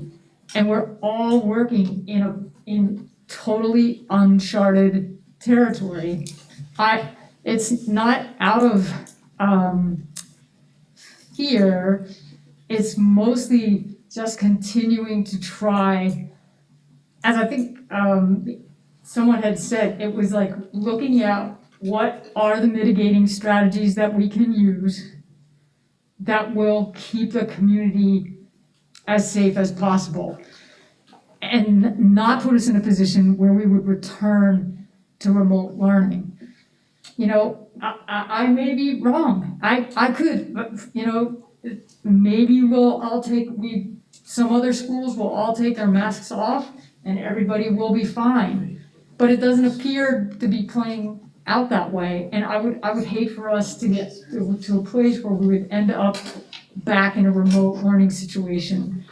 And so as hard as it is to hear of all the struggles that people are talking about for themselves and their children personally, I see my job as to try to look at the whole and try to make the best decision possible for the health of the community. So That's all I can say. So, I'll start by saying, I am not a fan of masks. However, I have to sit here and make decisions that I think best represent the community. And so, more often than not, I have to sit here and make decisions that I wouldn't make as a parent, but I have to make them as a board member. And that's not a fun process. I also know that if COVID takes hold in this building and starts to infect staff and starts to infect students, we're closed. If we don't have enough staffing in the building to open, the kids are remote, and that's the last thing I want to go to. So I have to look at every aspect of this and try to find a suitable solution. These decisions suck. They suck to make every week. I don't enjoy it. It's not fun. There's much better things this board could be doing with its time as far as the other projects and goals that we have ahead of us. That being said, I have consistently asked for finding a way to define a beginning and define an end to this. So whether it's using data or science or something else, so that we're not reviewing it on a weekly basis or a bi-weekly basis. We have a lot of other work to do, and we need to get into a situation where the community has a clear understanding of when we will or will not pivot from masks being optional to masks being mandatory. So I wholeheartedly support what Jeff's language is in this amendment to the masking policy is.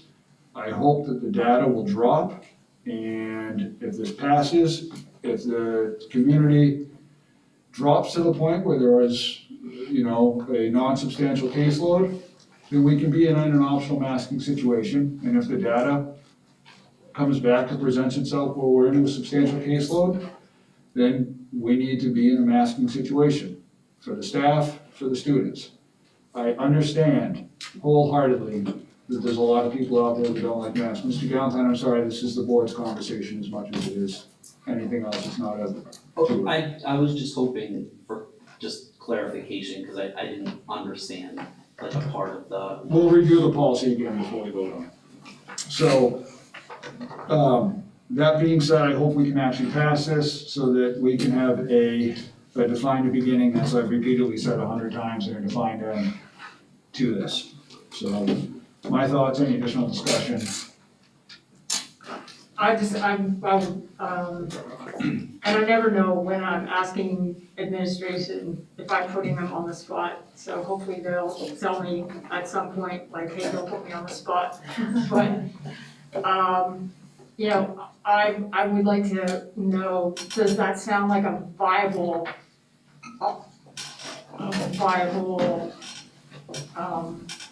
logistics? Is that a logistically sound thing that we can do? I think we will make whatever needs to happen.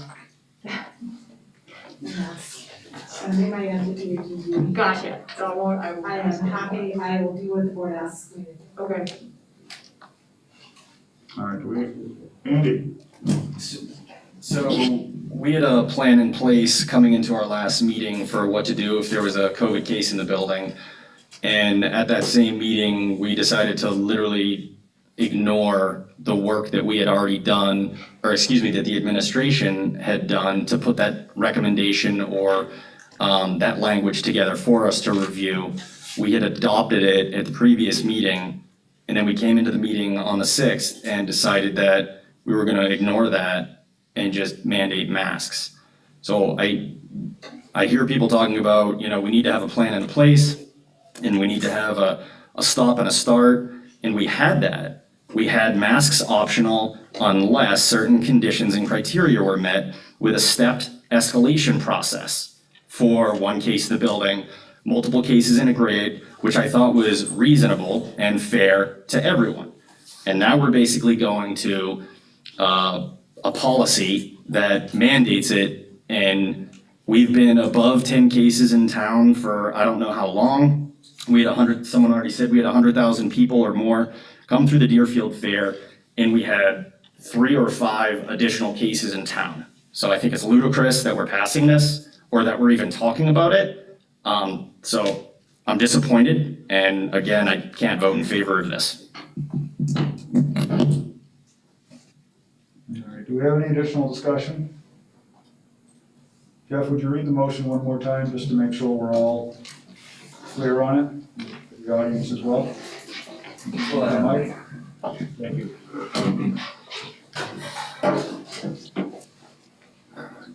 I make a motion to adopt the New Hampshire Department of Health and Human Services masking matrix based on our town level data. Assessment of the most recently available data on the State of New Hampshire Department of Health and Human Services COVID-19 website shall be done on each Friday, with parents being notified of the upcoming week's mask requirement by end of day Friday. If during any week the school is in a mask optional scenario and cases rise to a level where masking is suggested by the matrix to be mandatory, staff shall notify families via One Call Now, and masks shall be required the following day until the end of that week, where a new assessment of the data will be done for the upcoming week.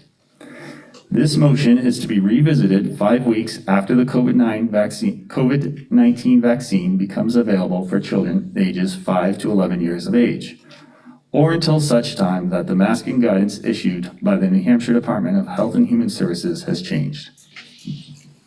All right. So that's the motion, it was moved and seconded. Nate? One last question that just popped in. So should we add something that says whichever comes first or last? Does it matter which one comes first? Which one are we prioritizing, or is that not really? I don't know that It's an or. it's an or. Either one Yeah. will be cause for us to revisit it. Yeah. Yes, it's or until. Any additional questions from the board or comments from the board? Seeing none, all in favor of the proposed language? Aye. Aye. All opposed? Nay. Nay. All right, so, do we have any additional conversation regarding Yes. our, okay, I'd like to make a motion. I'll move that we require masks in DCS until the COVID-19 vaccine becomes fully available for children under age 12. And at that point, revisit our policy. does Nate have a second? I'll second for discussion. Go ahead, Nate.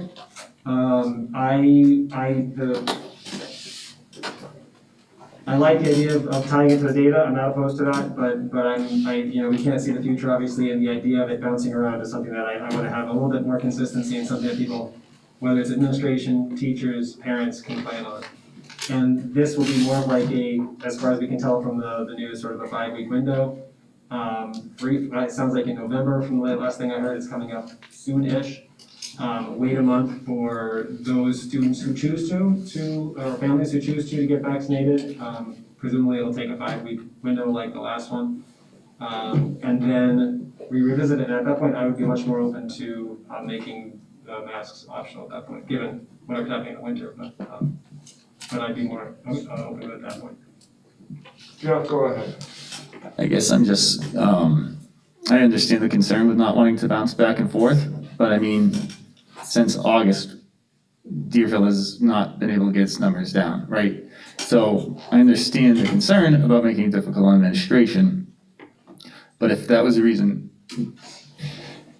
I don't think that that's something we really need to be concerned about happening, because since this pandemic started, I don't think we've seen a scenario where we've bounced above that 4 case, right? It's 4 cases in Deerfield, 4.11 something. We haven't seen that fluctuation to the best of my memory, so I get the concern, but I don't understand why we would go mandatory when we have a matrix we can use. And the concern isn't probably all that founded as far as the fluctuation.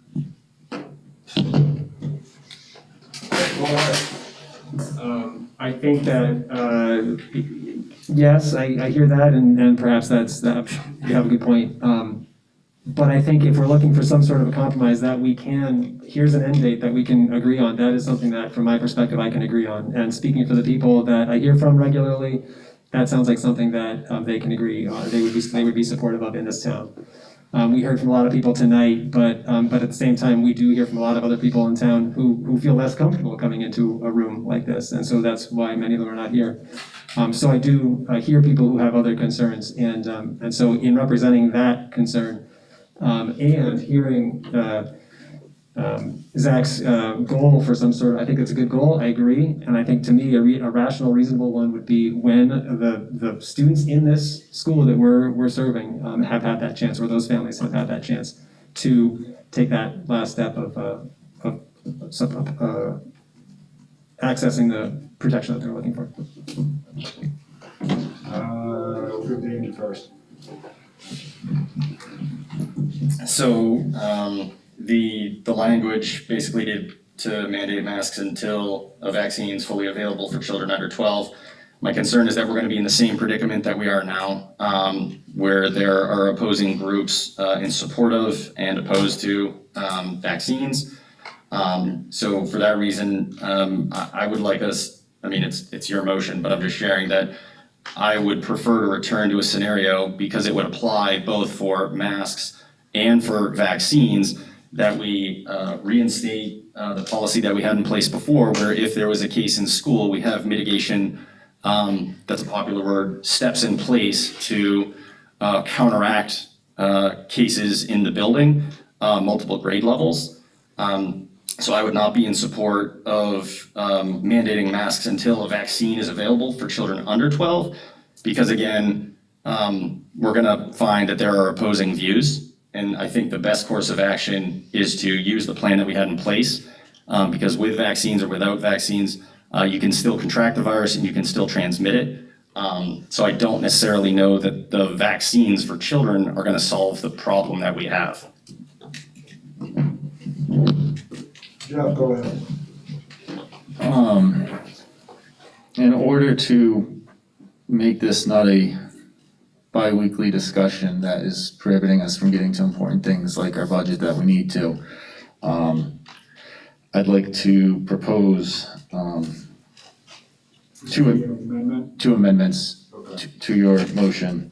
One, to clean the language up for, instead of children under 12, I'd like to change it to ages 5 to 11.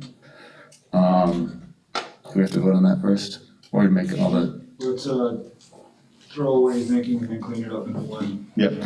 And then I would like to add the caveat that in the case that for some reason the vaccine is not approved for that age group, that we reserve the right to revisit the policy at the first school board meeting, January 2022, or guidance from New Hampshire Department of Health and Human Services changes. Okay, so you're proposing an amendment, you just throw those two items out there so that we have it. Second. Okay, so your proposed amendment is to change it so that vaccine is available ages 5 to 11. And what was the second one, Jeff? So ages 5 to 11, and that we, in addition to that being the point at which we revisit the mandate, we also add or the first meeting of January, first school board meeting of January 2022, or guidance changes from New Hampshire Department of Health and Human Services. So there would be 3 trigger points at which we would revisit that. No. That's it. So the motion, if I get the first one. the masks would be mandatory until the vaccine becomes available for children ages 5 to 11. Yeah.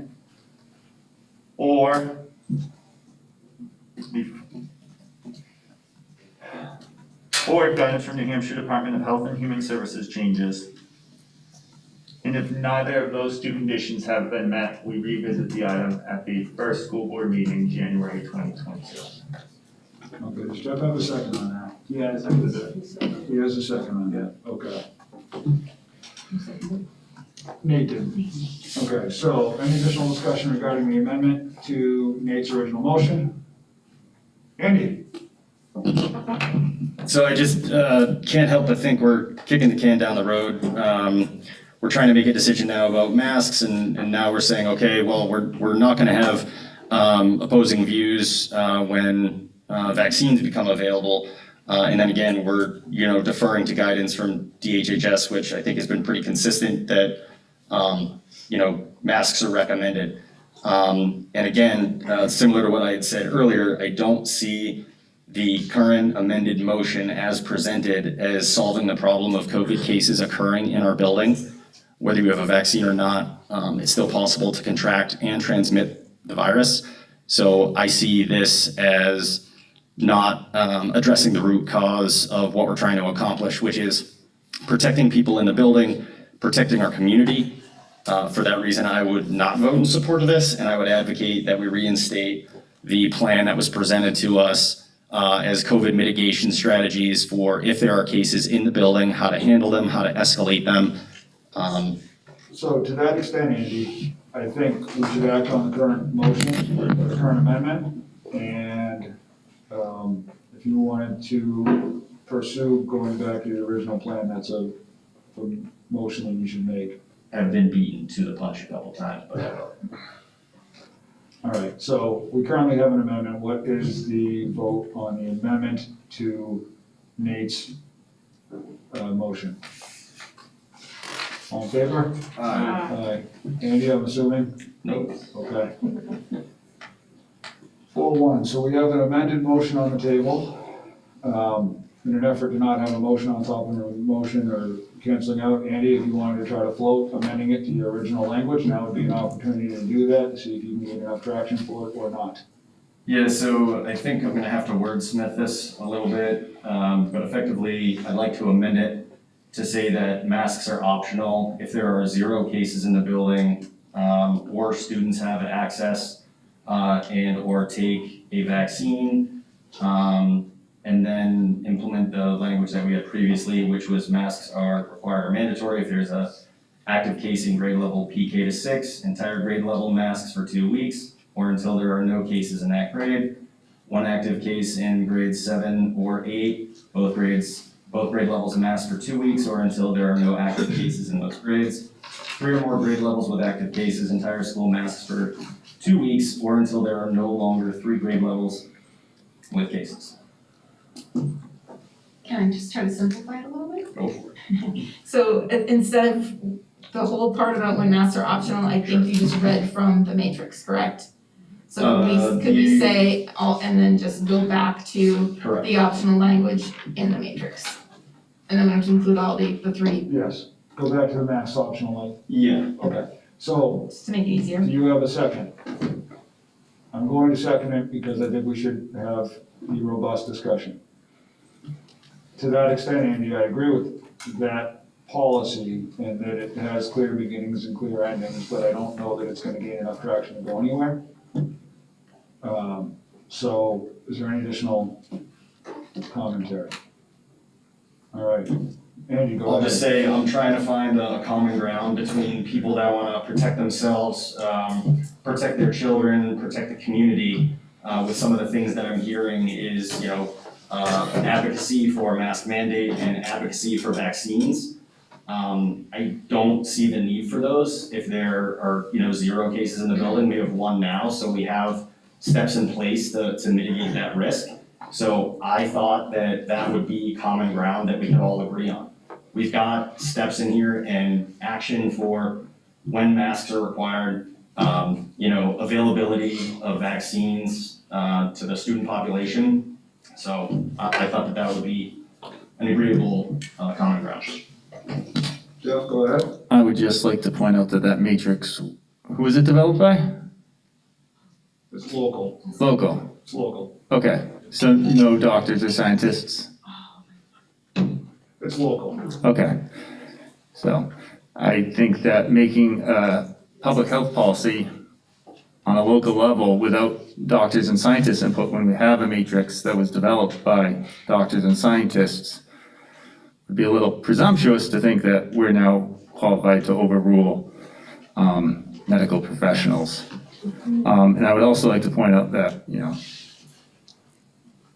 having a matrix that retroactively responds to cases in the building, it's kind of like trying to close the door once the horse has gotten out of the barn. We'll have active cases in the school, which means that they've been in here for, numerous days. So it's a very retroactive policy that I don't support.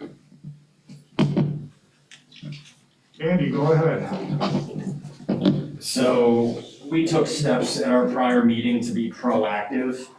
And we saw 3 additional community members. I guess. I'm sorry, I need to pause for 1 second.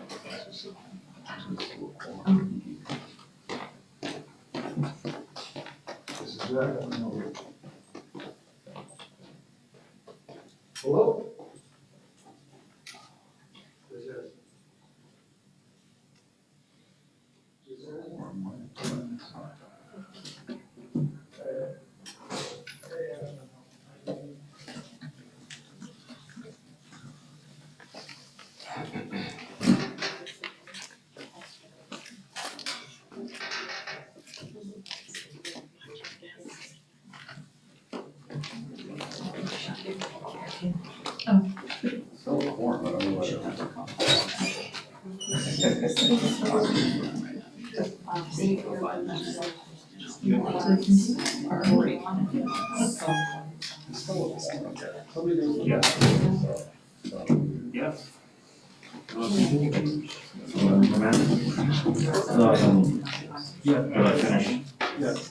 My feedback. Please finish, go ahead. So at our last meeting, we took proactive steps. And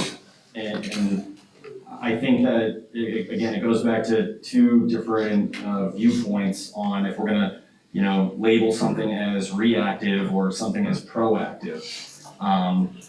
Again, I thought that the motion that I put forward would be common ground because it took into consideration when masks would be mandatory and the access and use of vaccines. So I wouldn't look at that as retroactive or proactive. I just look at that as common ground that we could all agree to. And that's why I made the motion. Any further comments? So mine are logistical right now. And so we have a motion on the table that would, and you are amending that motion. Correct. Oh, we haven't amended, yes, thank you. So I was wondering if you could simply just reread your amendment from my own. Okay. Thank you. So the motion is to update the return to school plan and mask policy to when masks are optional, when there are 0 cases in the building, or when students ages 5 to 11 have access to the vaccine. And then the rest of the language from our when masks are optional policy. Or language, it's not a policy. Thank you, Annie. Any further questions or comments? Okay, we're voting on the amendment to the motion now. All in favor of the amendment, say aye. Aye. All opposed? Nay. So we count that as 1-4 vote then? One yes, 3 no. I'm sorry, 1-3, we count that as 1. Yes, correct. Okay, right. Okay, so we're back on the motion that has been amended but not discarded, so the amended motion, which is the language that Jeff had proposed. Any clarification needed? Do you want to read it one more time? I'm good, unless you want me to. I think it would be helpful. Do you have the language for?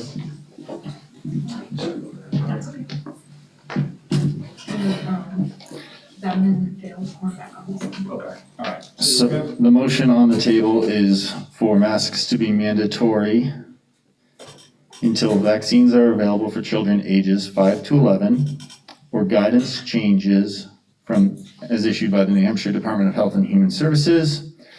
And if neither of those two events have occurred, for this issue to be revisited at the first school board meeting of January 2022. Thank you, Jeff. All right, any additional discussion regarding the motion? Seeing none, all in favor? Aye. Aye, opposed? Okay. All right, any additional discussion regarding masks tonight? Apologize to the board members for having to step out, but I just had there's one place that when they call, I have to answer. Next item would be Mr. Lawrence. Why don't you come on up, sir?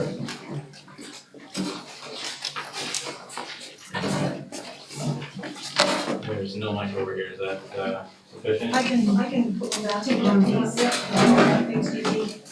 You're ready, you have to use your coach's voice. I can do that. Thank you very much. Did everyone get a copy of the Yes. proposal that was sent out? Yes. Okay, Nick Lawrence, Parks and Rec Director, Town of Deerfield. So I don't want to drag this out too much. This proposal is very consistent with what we proposed last year to get the basketball season going. As most people here probably know, we ran an in-house program that was successful through Parks and Rec. In this season, we are looking to take a little bit of a step forward that is consistent with DCS and the athletic protocols and COVID-19 mitigation efforts that I've seen that were put out. I actually was given from Chris Kufus today. So basically, we're looking for a return to the traditional recreation basketball program run by DPR at DCS. Basically, the main difference being from last year that we invite a few towns in to play some games and have that traditional feel to it with protocols in place. So we'll go ahead and list the protocols from Chris.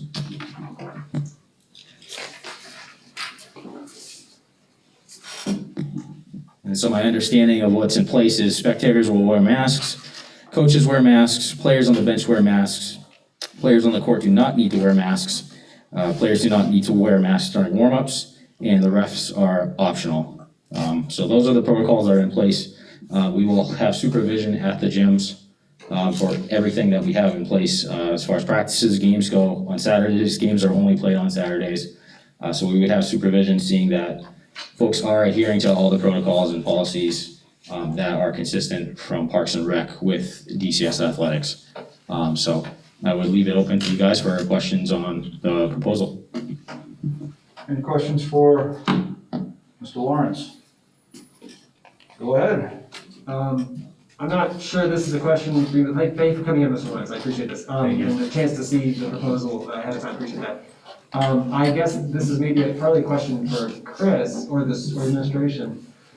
We haven't really talked about policies for the winter sports yet. Is it a safe assumption that if we just passed a mandate for masks going into, let's say it goes to whatever point it does, if it extends into basketball season, does that apply to basketball? Or it sounds like maybe Chris is anticipating not wearing masks during basketball? Can anybody clarify that for me, or maybe you can, I'm not sure. I think, Kristen can correct me if I'm wrong, but I think what Nick just read was what Chris was assuming was going to happen when we get to basketball season, which is consistent with what I've heard from the schools in the league. NHIA did not come out with new recommendations, and I know that some surveys were sent out from NHIA, that is the latest information that I've heard that most schools are following, is that the players don't have to wear masks during basketball when they're playing. My only concern with that is the, on the soccer field, it's one thing to be bumping into each other without masks on, but inside where, that's the same concern as last year, but I would be curious to hear what other people are saying, or thinking about this question. So, Patty, can you remind me of do you know the current NHIAA guidelines? What they were, like you said, they haven't changed. They haven't given any guidance this year. I don't think, I haven't seen They any. said it's all local Yes. decisions. Yeah. They push it right back on us. Of course. Last year they had very specific guidelines, this year they Right, did that's what I not. thought. No. Can you maybe Nick remind us what was last year like? Can you remind us what last year was like? It seems, I want to forget it, but I'm trying to forget it. Me too. Just go back here. So we ran an in-house program through Deerfield Parks and Rec. We had all the kids wear masks throughout the program. They weren't huge fans of it, but I think they wanted basketball, so they were willing to go with it. And I know that other towns are kind of in the same boat right now, trying to figure out what their protocols are too. So it's just a matter, I guess it's school-to-school decision. And we're just hoping that we can get, as close to normalcy as we can. If we have to offer a program with masks again, I guess we'll do that, because we think basketball is important, sports are important to the kids.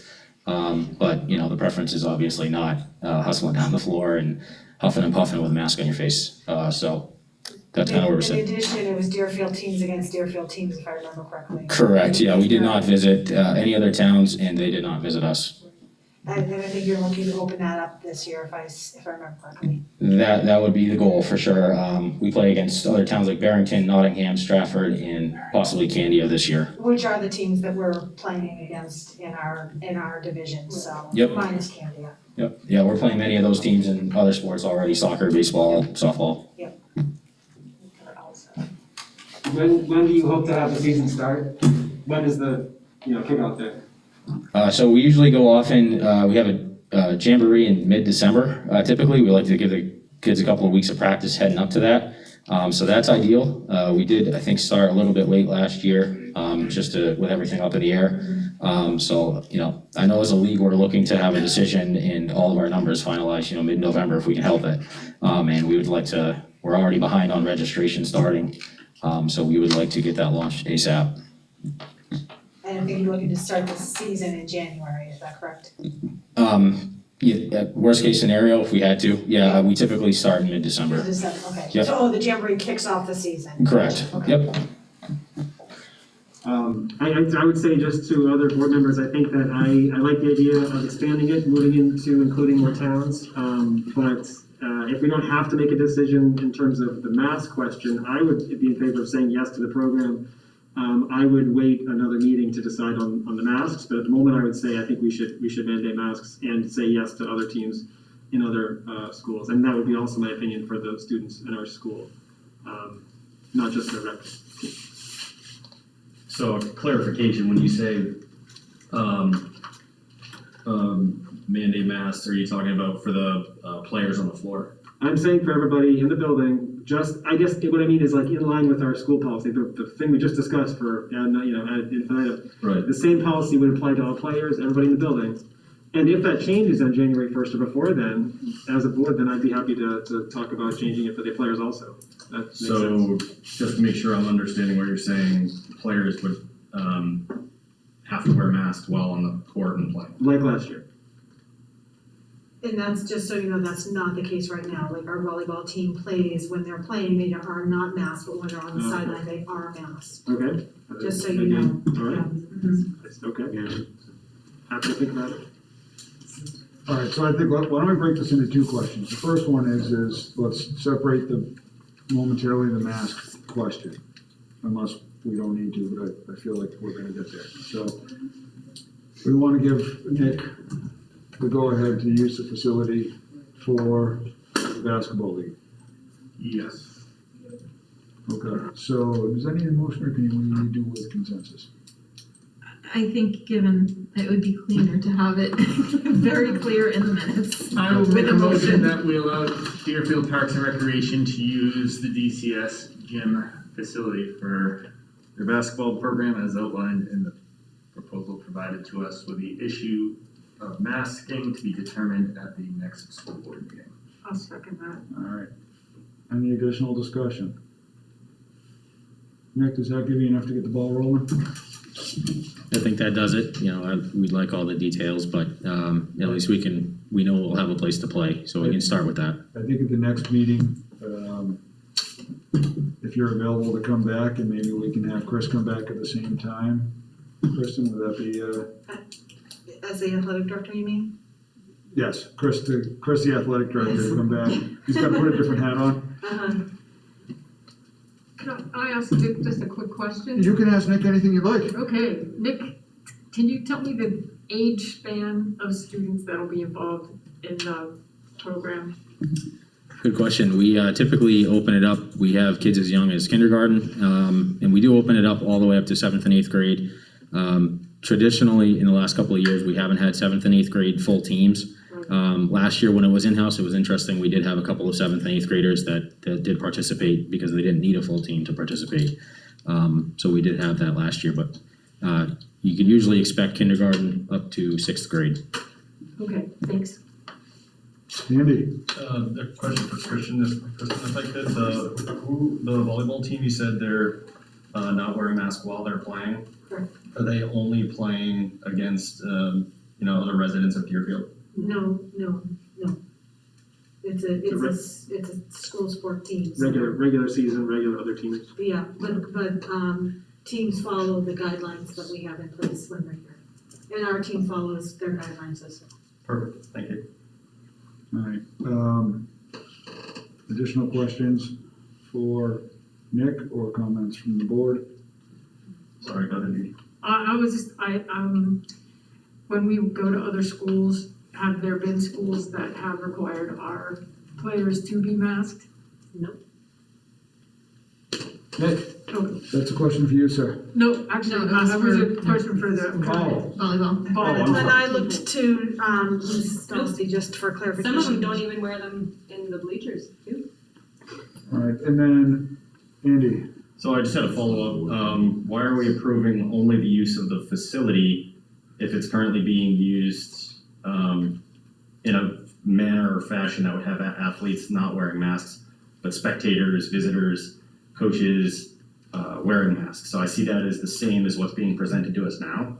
So I would look to not wait until the next meeting to make a decision and just vote on I think we are asking everyone else to be, not just we're deciding whether to wear masks on the playing field, is that correct? Like when they're on the court, if they're off the court, they have to wear masks. That is how it's stated in the email I got from Chris today. Yeah, if the only people that won't be wearing masks are the players during the game and during warm-ups. And then the referees were also listed as open via his email. so I certainly understand, it sounds like there's a desire to maybe address it all at once.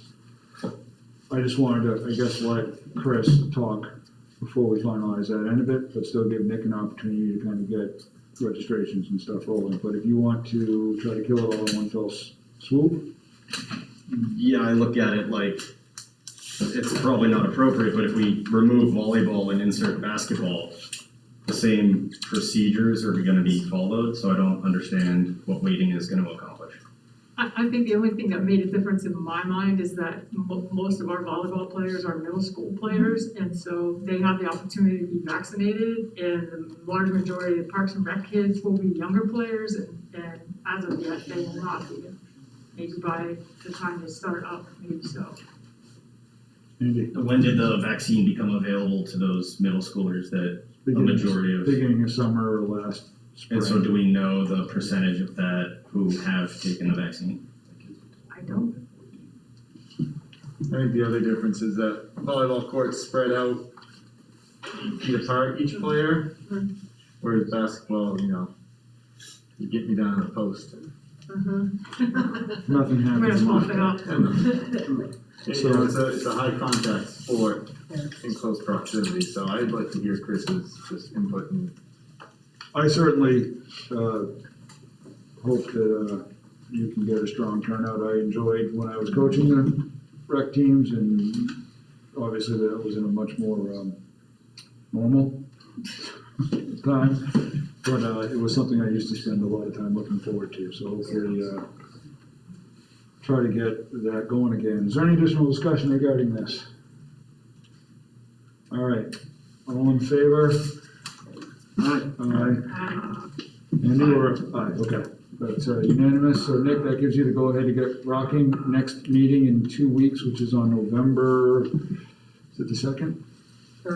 Third, I'm sorry, on November 3rd, if you could be here, and I will try to put this at the beginning of the agenda, or towards the top of the agenda, so that we don't suck up another one of your evenings.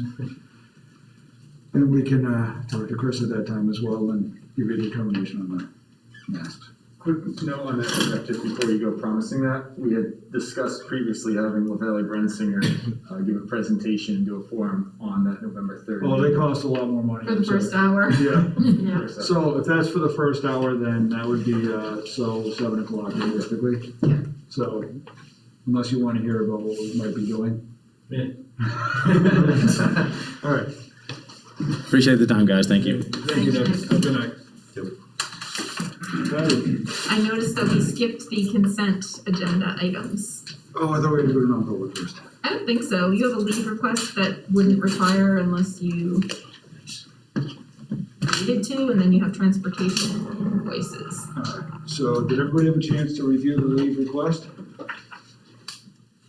Does anybody want to discuss it, or are we comfortable moving it? I would mind discussing it. They would like to discuss it. Okay. All right, and the Transportation. transportation invoicing is buried in your packet. So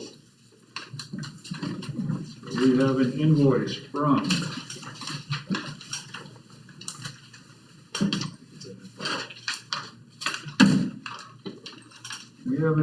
from STA.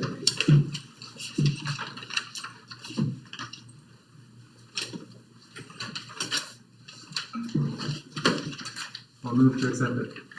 I want the number. Thank So you. 13,194.40 to Dale. So we have an invoice from STA in the amount of $13,194.40. That would be for the month of September, 4 buses at $164.93 per day each, for a total of 20 days. What is the wish of the board? I'm gonna There's an invoice. handle them individually. Okay, yeah, just making sure. Yep. So that is the one dated 8 October? Yes. I'll move to accept that. That is the one, yes. And who seconded? Did anyone second? I haven't had a second yet. Oh, okay. Second. Still good. Sure. Who wants it? Andy, I think. I think Andy got it. All right. So, any additional discussion on that? And the date they started running the additional buses was this Monday. So billing should change for October, what was that? 18th? 18th. All right. All in favor of the DCS transportation invoicing amount of $13,194.40? Say aye. Aye. All right, we have an additional invoice for high school transportation. For the month of September, 1 bus at $344.25 a day on the 20 days, brings us to $6,885.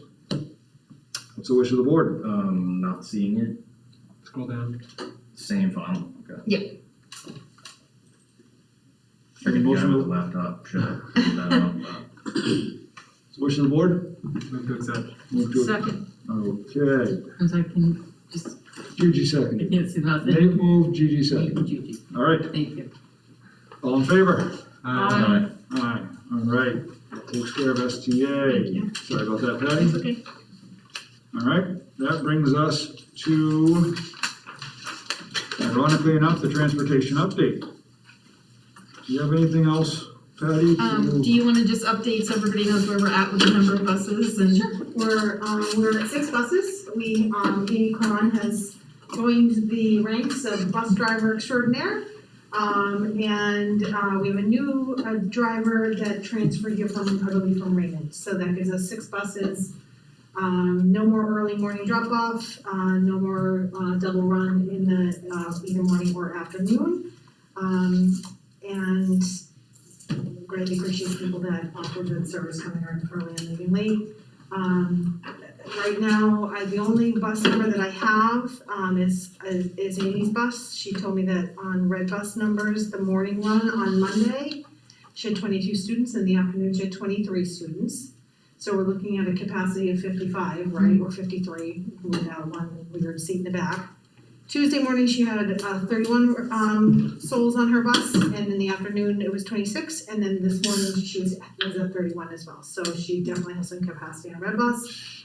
I would say that's the case for most of the buses that have pulled up. I would say we probably have about 30 or so kids getting off each bus every morning, getting on in the afternoon. So, I know Dale had asked for the week to be able to figure out their numbers and let them adjust. I have had probably 10 or so emails from families saying that they would like to transition their child back from car ridership to bus ridership. So I've been keeping track of those to let Dale know. And I'm happy to add anybody else that would like to transition from car to bus. That was just my question. So you think that, you feel like that those are still gonna be coming in, or do you feel like that maybe that anyone know whether that's the extent of how many cars can we remove from the front of the building? Right, I'm surprised I haven't gotten more requests, but I'm happy to remind people that just because I need to know so that they can add the route and it will adjust the times and everything like that. So as soon as I have that information to Dale, from Dale, I will let the community know as well. All right. So, any additional transportation items? I feel like the current state is still temporary, we're losing a driver in the next few weeks. Is that still true? Yes. Do you know if there is another driver in training? There is a driver, Subbing? there is a driver in the training process, I'm not sure where that driver is, in the training process, so we are losing one. Thought we were losing one last year too, and we didn't, so it's just so, hopefully they'll be able to get this other, fella up and running to replace the man that we think we're losing. But it may be that in a couple weeks we're going back to 5 buses. I hope not. Kelly was pretty confident that we would have someone ready to take that person's place, so barring any unforeseen circumstances, I think we're gonna be able to maintain 6. Great, okay. And 6 seems to work, so, For now, for yep. now, okay? We would really like a 7th, but to really secure it. And the high school is okay at 2 buses right now? I've not heard anything otherwise, so I'm assuming so. Kelly's been really good about updating us, and she's mentioning it. Perfect. All right, anything else regarding transportation? All right, that brings us to, we were gonna discuss the parking lot, but with that being said, I believe, Kristen is gonna suggest we hold off on that. Yep. And I think Jeff might be able to provide a little bit of insight into that shortly. Okay. That brings us to our board reports. PTO, are you here, PTO? Who wants it? Anybody want it? All right, yeah, we had a meeting last night. There's a catalog fundraiser out right now. We get credit if at least 50% of students sign up for online sales. So even if you're not gonna sell anything, sign your kid up for the online sales and they'll pay us for that. Cool. So we're gonna send a letter out or something to let parents know that too. Kind of mixing in 8th grade with it. 8th grade's gonna be selling concessions at the haunted stables this weekend and at Trunk or Treat, to raise money for the trip that'll be happening. Scarecrow contest is this weekend, right? Set up this weekend? Sorry, I don't have any notes in front of me. Yes. Scarecrow contest this weekend, set up your scarecrows this weekend. Students will vote on them in classes when they have time, when time allows during the day on a Monday. And the winner will be announced on Tuesday. Next week. Pet contest. We have a pet contest going on, very cute pug has entered. As well as guinea pigs and mice and like all kinds of cute costumes. So sign your pets up, send in your pictures, and we'll be picking a winner for that. And the winner for that gets a gift certificate to the Deerfield Pet and Beauty store. Cool. Yeah. Any questions for the PTO? All right, thank you very much. And always, obviously, vote for the pub. Of course. All right. Don't forget the medal drive. Oh, and we have a medal drive going on for the 8th grade. If anybody has any medal, you can either contact me or any of the 8th grade moms, and we're taking it over to Harding Medal, and they're paying us per pound. Awesome. Perfect. Anything else? Thank you very much. Executive Board, Nate. We didn't meet as an exec board, but we did meet as an SAU board for the preliminary look at the budget proposal. And we are making a final decision as an SAU board on that next Wednesday. And at the beginning of that meeting will be a public hearing. So if anybody would like to look at that, at the SAU budget proposed, and you can find it on the SAU website. And then come to the hearing. It'll be at Pepper Academy cafeteria, I assume, like the meeting? Yep. It'll be a public hearing there at 6 o'clock, I believe, before the meeting begins. That was it. Excellent. All right. That brings us to Principal Witty. Yes, this is my report for October. The camera. I don't want the camera on me, but I'm moving away from you, Tina, and Kelly from the PTO. So this spring is from the last board meeting, October 7th to current day, October 20th. Soccer, volleyball, and cross country still going on. They're wrapping up their seasons. Volleyball that's the only one I have for the record because I spoke to Coach Radcliffe today. Their volleyball is currently standing at 7 wins, 3 losses. So her goal was to win 4 and they've exceeded that. It's a pretty tight group right now. Even with those standings, they're still like 5th or 6th place. So they're still waiting for those numbers to settle in before that decision is made. Friday, right after the last board meeting, October 8th, we held our teacher workshop day. Teachers went into a rotation. We thank Jay Doherty and Lance Whitehead were here all day long. The architect, the teams met with the architects. I didn't share that, did I? I feel like this is new information for you, correct? Sure. I feel like I repeat myself a million times. So the teams met with architects, grade level teams, including paraprofessionals and case managers had their own special time to be able to join the team.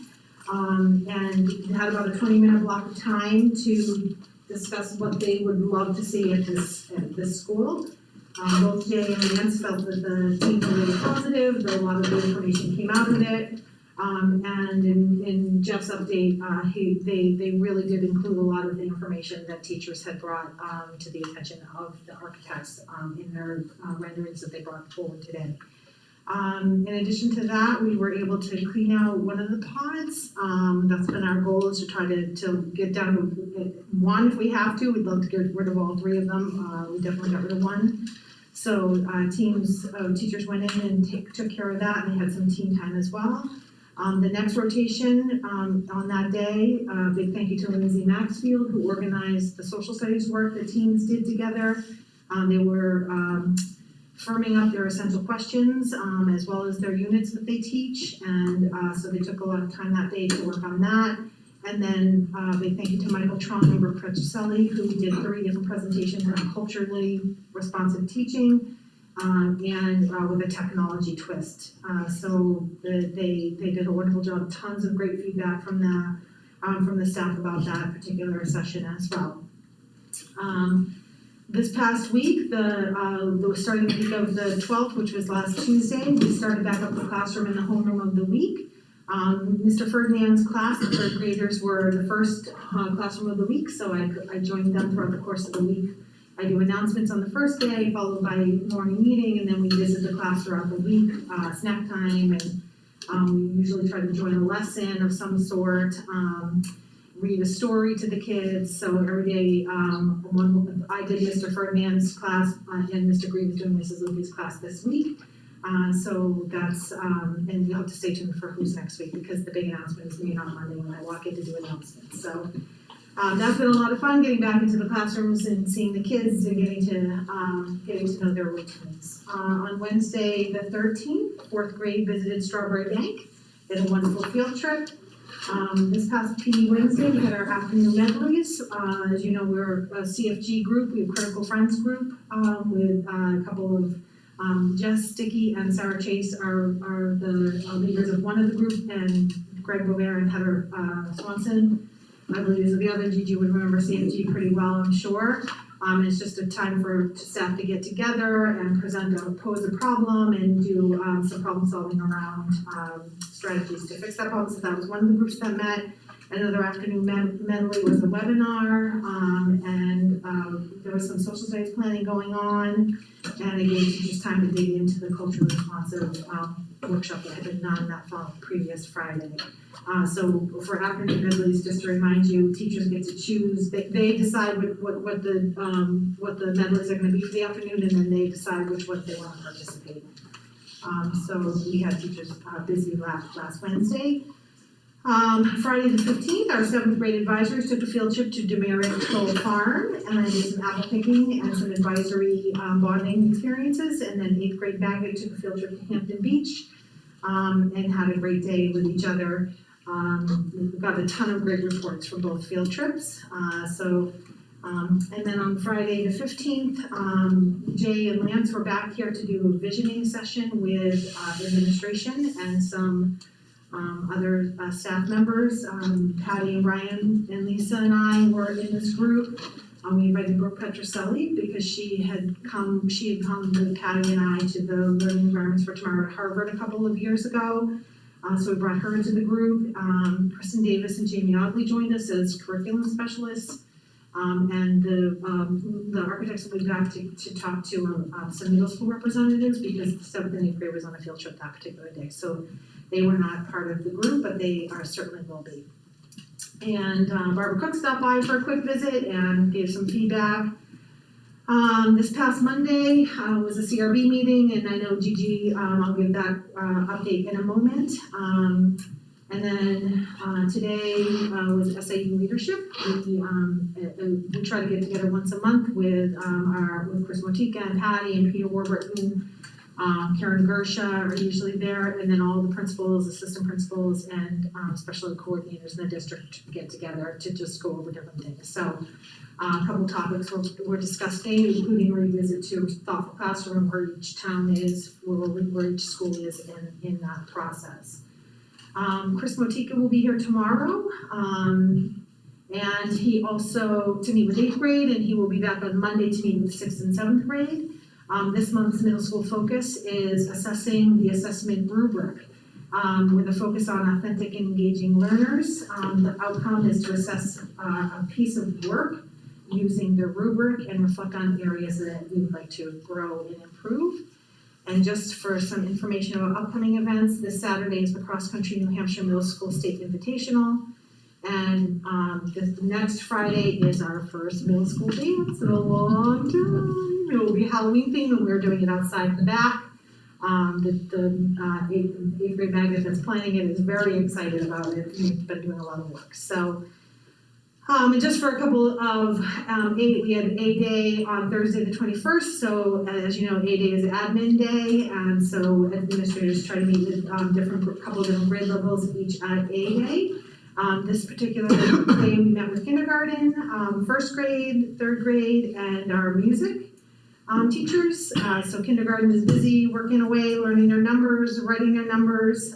They did a butterfly release. They only had 2 butterflies out of 42. So that was kind of disappointing, but they loved the release, so it all worked out. 1st grade will be going on a field trip to Squam Lake coming up. Our 3rd graders just finished a publishing party.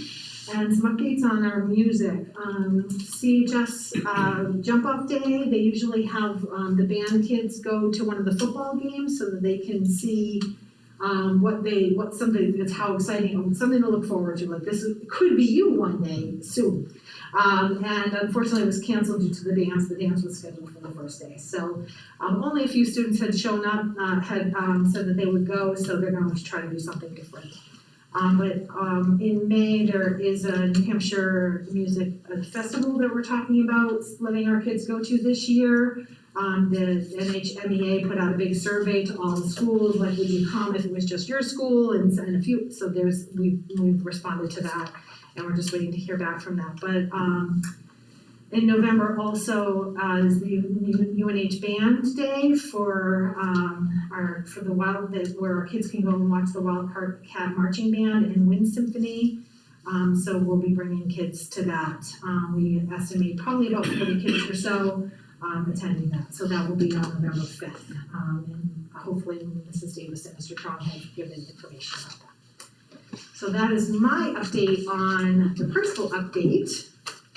I'll wait for you to announce the CRB in a moment. Yes, Nate.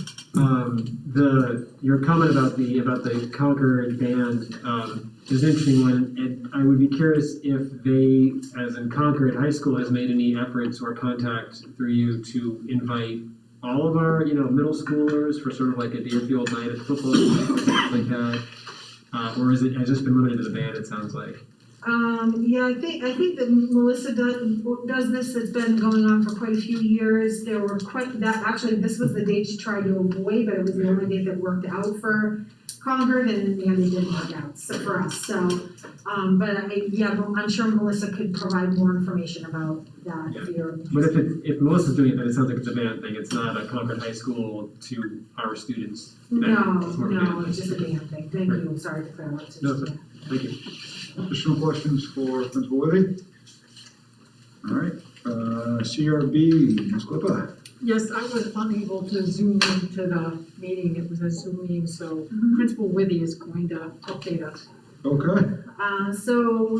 I'd like to welcome back Barbara Eves, is part of the group again this year. She was a community member that joined us last year. I think it's Colleen Preto is a community member that is joining us, and Jenny Wellington, she wasn't able to come to this particular meeting, but she's going to be the third community representative to join us. So we have, our next meeting will be in December. But this particular meeting, we just reviewed, Brooke Petroselli is our CRB rep. I think if by mistake I mentioned another Brooke, but it's Brooke Petroselli that is running the CRB. And so she, the review will have the end of last year's notes from the May meeting. Social studies, we reviewed that curriculum had been passed. Grade levels are currently working on documents that have everything at a glance, competencies, units of study, resources, etc. We did talk a little bit about world language. We do not have a teacher as of yet. We have not, we've had a few people that just have not worked out that have come, you know, like I said, this is a time of, at this time of the school year, we're robbing Peter to pay Paul, and so you have teachers that can't get let out of contracts on one end, and so our sixth grade team has absorbed some of that time back into their core schedule, into their core classes. And some of our seventh and eighth grade students are participating in VLAX that they do during that study lab time. We are certainly welcome that for people to do that. The thing about VLAX is that parents have to sign their child up to participate. It's not we can provide the time in school, but it is not a school-based thing. We can't call VLAX and say, hey, we got, these kids want to join. It's a family involved activity. So if anybody is interested in doing that, we certainly welcome that. In math is up for a revision this year. We're not expecting it to be a huge revision because a ton of work was done the last time that that curriculum came up. But they are up for a full revision this year as well as guidance. So those groups are working. We're going to make time for curriculum committee work at the school level, and then in the mid-year review, we have library, science, music, and technology. That won't involve the board, but just so you know that those are the four curriculums that are up for a mid-year process, revision, or review rather. So you'll be seeing math and guidance at the end of this particular school year, probably sometime in May. And I think that's everything. Our next date, next meeting is in December. I don't have the date specifically. Do you have that in Jeff? I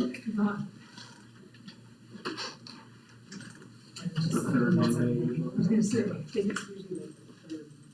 Yeah. That might be close to the holidays. Yeah, I think December 13th, our next meeting will be December 13th. And then February meeting was going to be earlier, February 7th, so we'll make sure we get those dates to you. Thank you. All right. Any additional, CRB related questions? All right, thank you for the update. Mr. Kelly, what do you got on the building committee? I've got an update. We met today. If I could quickly, if the board is okay with it, could we quickly talk about the Candia school thing, because it keeps coming up and I don't want to distract us down the road when we go to get funding and for this to become an argument. And I can make a very clear explanation why Candia is not a viable option. More comfortable with that? Yep. All right, I got it, Jeff. All right, so we've got 2 modules out there with 4 classrooms each, 20 kids plus in each one of those. That's 80 plus students, right? We're a K through 8 school that is already overpopulated. So let's say where our goal was to only get rid of the modulars. We would need a K through 8 year commitment from 80 plus students to attend Candia in order to forecast and plan our 9-year look ahead. What happens if any of those kids decide to transfer let's never mind the fact that the Candia population could change. So we're trying to make a long-term decision for our school and our community based on the continued growth we've seen in it. Not knowing what's going to happen in Candia adds a wrench that we can't really predict or understand, especially if they continue to see development like they are. So 80 plus students, 9-year commitment, no ability to control the change in Candia population. We then have logistics of contract negotiations. We've got transportation. We have trouble getting our kids to school here, never mind to Candia. Know what happens if a kid wants to transfer out of Candia once they've been going there, constantly putting us in a state of limbo. So, while on its face value, yes, Candia could have some room and could potentially take some X amount of Deerfield students. But what family in town in Deerfield is going to say with their kindergartner, you know what, I live in this town, but I'm going to have them raised in a separate town, in a separate social circle, right? So I just want to get that out of the way so that we can focus on building the addition and the expansion that we need in this town so that we can plan for our students and make sure we make the best steps. So hopefully that addresses your question. Don't want you to think I was ignoring you. We met today and we discussed where LaValle Brensinger at is with progress. They currently are wrapping up existing conditions review, which they will have over early next week to Chris Kofus to just go through and make sure that what they outlined for our existing conditions match up with what he perceives. And there aren't any issues that he's identified that are not on the existing conditions report. The following week, we will then have the engineer's report, which will deal with the mechanical, electrical, and plumbing systems. The first report will be architectural and structural engineering. Chris will review those, and then those will be passed on to the committee. We are wrapping up, I should say we've wrapped up pretty much the information gathering session, as Ms. Withy alluded to. They had a visioning session with LaValle Brensinger last week, where they went over some very high-level conceptual ideas about how this school could best work for their staff. The feedback from the teachers was received via surveys and interviews. LaValle Brensinger's consolidated that. It's funny, kind of the high takeaways from the staff, things like more power in the classrooms, but a lot of talk around shared common areas for the classrooms and for the grade level pods. The meeting notes for the meeting with the visioning session with leadership are forthcoming. We should have those next week. We're now in the design stage. We saw 4 different designs today, which are not ready for public release, but again, very high level. Here's your building, here's what we could do to it, 4 different scenarios. Scenarios involve, as we've discussed, building onto the side, which is presented with an issue with the wetlands, building onto the front, which is actually a really kind of cool concept, would give us a neat atrium, building onto the parking lot. I think 2 of the different designs included building on the parking lot. So there's 3 designs basically here, here, here, and then which was, all right, let's put an addition here, here, here, and here around the building to kind of, 4 different little additions in option 4. So they're making good progress and are following the schedule that they had outlined to us. Our next goal is going to be for us as a committee is to get an RFP out for the construction manager. The committee is recommending, based on the advice of LaValle Brensinger, that the form of contract we use for this project is construction management at risk. So that will allow them to hire one of these larger construction companies that builds educational facilities at a very early stage and give them the conceptual drawings, 30% design drawings that they can then come up with a guaranteed maximum price for. It's construction management at risk. So I have no idea what this is going to cost, so this doesn't hold any water. But they say it's going to cost $8 million. That's their guaranteed maximum price to us. We then work with them, LaValle Brensinger. So we work with the builder, the architect, and the engineers to basically value engineering that price down.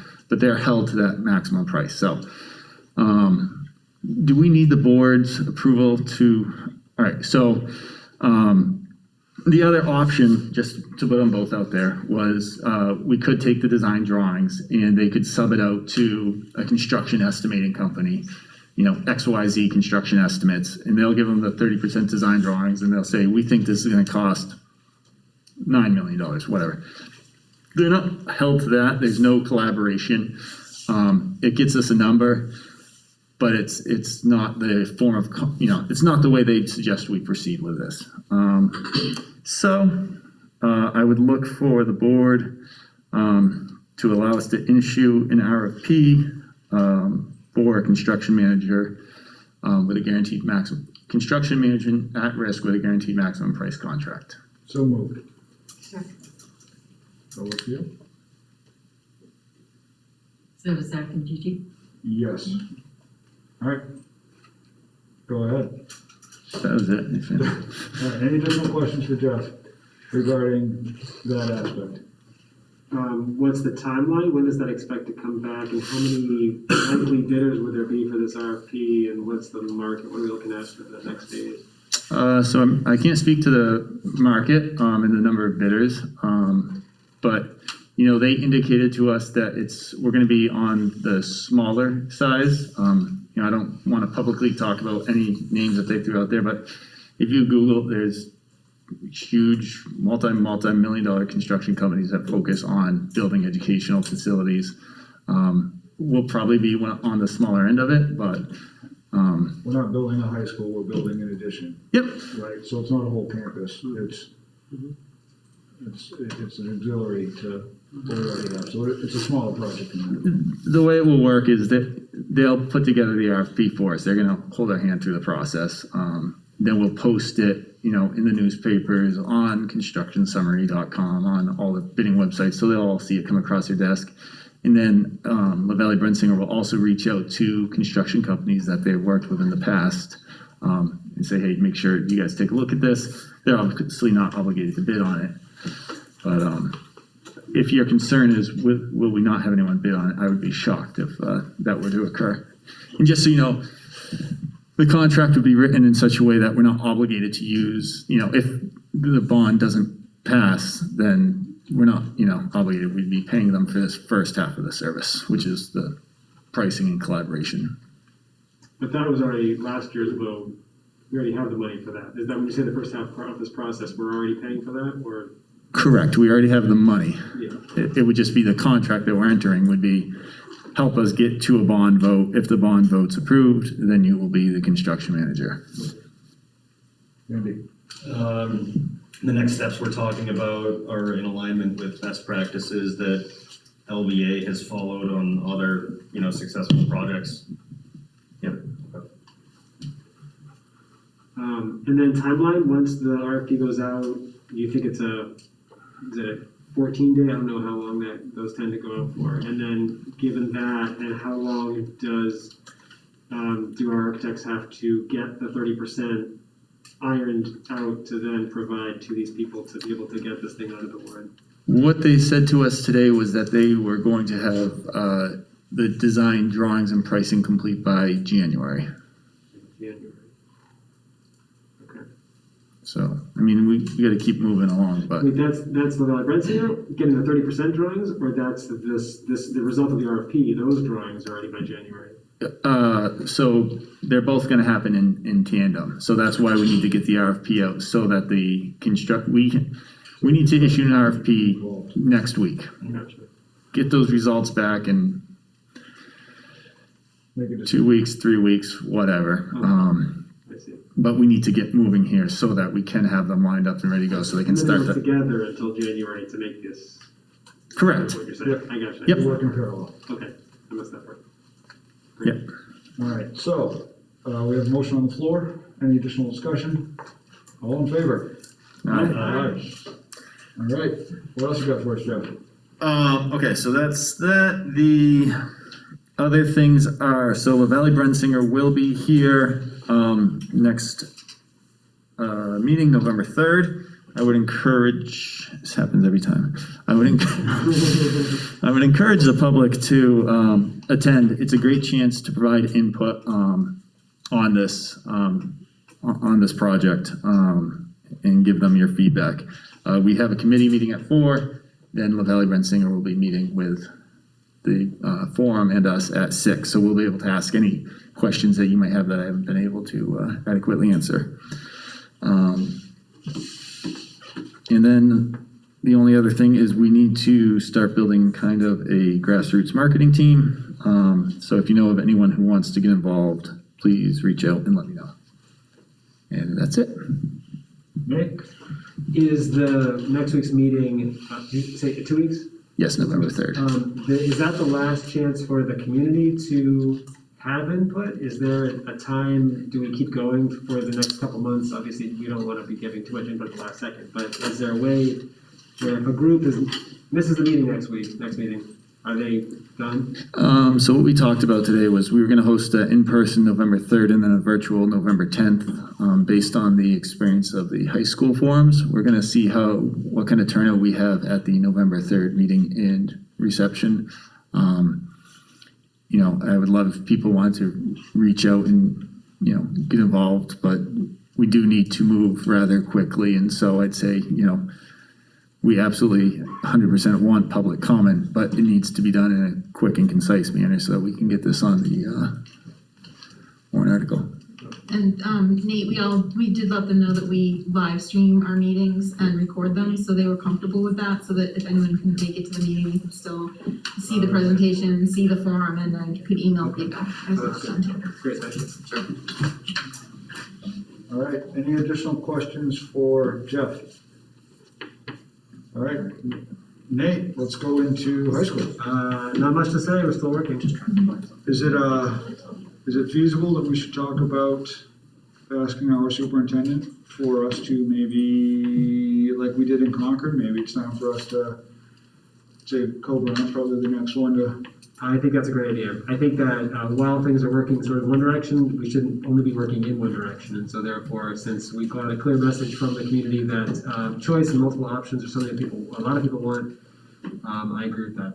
So I guess I would propose to the board, would it be okay for just a couple of us? Well, the two of you are the high school reps, Is so. it feasible for the entire board to at least tour Coburn, like we did in Concord? Kind of have a conversation with I think them? that's a separate Is it? issue. I think, yes, of course, board members can tour, but I think if you're talking about having a conversation, we need to set up a negotiations meeting or an initial conversation with the two of you and whoever they choose to participate. And then in conjunction with that, at any time, you can set up a tour and post it. It's just sort of an informational Initial conversation. before negotiations, but it would still just be. It would still be, you're having a meeting to Related talk to about that. high school options with their team. Okay. But the two of you as the designees would attend that. All right, Andy? I think it would serve the broader board the best if we gauged the interest or negotiation of these other schools prior to going and touring and talking with folks, because if nothing comes to fruition, then it might have been productive and we might have learned something, but I don't know. All right. So go for it. If it's a good use of time for everybody. Very good. Okay. Yeah, gotcha. So I guess we want to have Patty reach out to what was referred to as Co-Brown and see if you can schedule. a The meeting. others as well on your list or just Co-Brown? Let's start with one. Let's start with Co-Brown Do and one, then okay. continue working on it down the list. Okay. And we need to schedule another meeting with Concord if you Yep. want to add that to your ever-growing list of Sure. tasks. On that behalf. All right. Anything else? That's all I got. All right. There won't be a whole lot until there's a lot. That brings us to policies. We have a number of policies on the agenda. Does the board want to start taking them up tonight? Andy? I'd like to motion that the policies under first reading be pushed to our next meeting. Second. Okay, so that is a motion and a second to advance the first reading policies to our next meeting for first reading. Correct. Okay, Oh, for and, first reading? Oh, okay. yep, and so any additional discussion? All in favor? Aye. Aye. All right, so that's gonna bring us to two policies. We have policy GBD and IJO. Patty, if you'd like to talk with us about those. IJO has been in your drive for a while, and it was the one that was labeled admin. That was the last submission of that policy that we had submitted to the board. And then I made some changes to one, and I don't think I brought it. So, I'm sorry, just for clarification, I see 4 in the drive. IJO is labeled at the top. It should say admin in red. And it's a red lined copy. Okay. See it? Yep. So it's in there. All right, talk to us, Ms. Patty. We reviewed this with the board a while ago. We just haven't taken action on it. So unless there's questions, we went through the whole thing. And haven't made any changes since. Okay. I have a question. Go ahead. Let me give you a second to make sure I'm playing the right one. You got something first. Go ahead. Nope, that's. All right.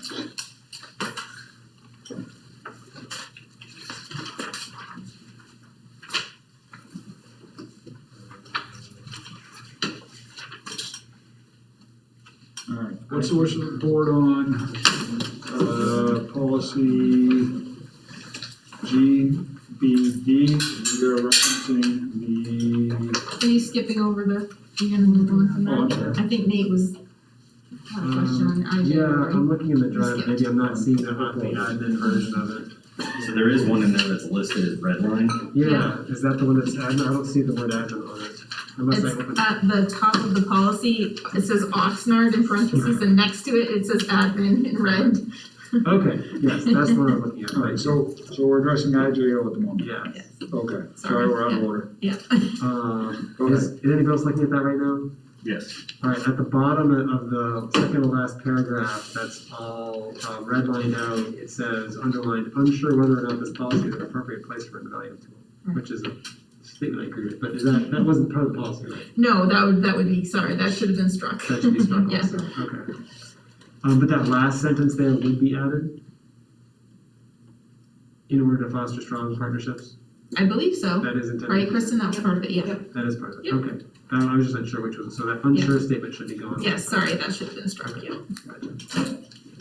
That was the only question I had. Other than that, I would be, you're gonna move this, I'll move this statement, IJOKA, school, family, and community partnerships, Oxnard/admin, this particular version of it. We have a, Second. all right, we have a motion on the IJO Oxnard/admin edit. Any additional discussion? I agree with the changes. I think that as we talked, this was a meeting months ago, I had brought some ideas here, and I think that after having thought about it a little bit, I agree that this is not the policy to pick up these concerns. And this policy is more about partnerships with different groups in town. It's not so much about what I was trying to add in there, but there is another place for that, and I like that last statement there. I think that's broad enough. That gives latitude to solicit feedback when appropriate. But other than that, I think this is a good ending place for or current place for this policy. Okay. Any additional discussion regarding IJO slash? Just to be clear, so we're striking that last line after the, like, what's stricken, so yellow. that whole thing's gonna be gone. Okay. All right. All in favor? Aye. Any opposed? All right, so that leaves us with GBD. Sorry, I went out of alphabetical order on you. That is fine. So today I looked at the board at the meeting when we first brought this forward. We always present you with the school board associations, most updated version, and then we compare it with the version that you already have. This last time this policy was approved was 1997, but there weren't a ton of changes compared to the School Board Association's version that I think was early 2000s. So I'm going to work from your policy because I thought there was an addition in your policy that made sense to keep. So I just handed out what I worked on today. No, then one less. Yeah, I'm sorry, it didn't get into the drive. I just made a couple of really small changes. So under staff communications to the board, I struck where it said principals so that all communications or reports to the board or any board committee from principals, supervisors, teachers, or other staff members shall be submitted through the superintendent. It didn't make sense to say that something might come from the principal and go to the principal. So it's just to the superintendent. And then I struck the administrator shall inform each other of the communications. So we always make sure that all those communications get funneled to the board. And I make sure that it gets to you. The piece that I left, and I also struck from because it didn't make sense, but the piece that I left that I like, and as was mentioned earlier in this meeting, the addition that Deerfield has had for many years says, the necessary procedure shall not be construed as denying the right of any employee to appeal to the board administrative decisions on important matters, provided that the superintendent and principal shall have been notified of the forthcoming appeal and that it is processed in accordance with the board's policy on complaints and grievances. Staff members are also reminded that board meetings are public meetings. As such, they provide an excellent opportunity to observe at firsthand the board's deliberations on problems or staff concern. So I think it's fine to leave that because there is a mechanism for staff to file a complaint, and there always has to be, there's a chain of command and things should be addressed appropriately. They should go to Kristen first, and if they're still aggrieved, they come to me, and then if they're not satisfied with my answer, then they come to the board. And we also do have policies in place to protect employees for any type of, if there was harassment or something that would completely, if it was to do with Kristen and I, it would completely skip us and go right to, there's a Title IX officer, so all of those types of complaints are not what we're talking about here. We're just talking about, I'm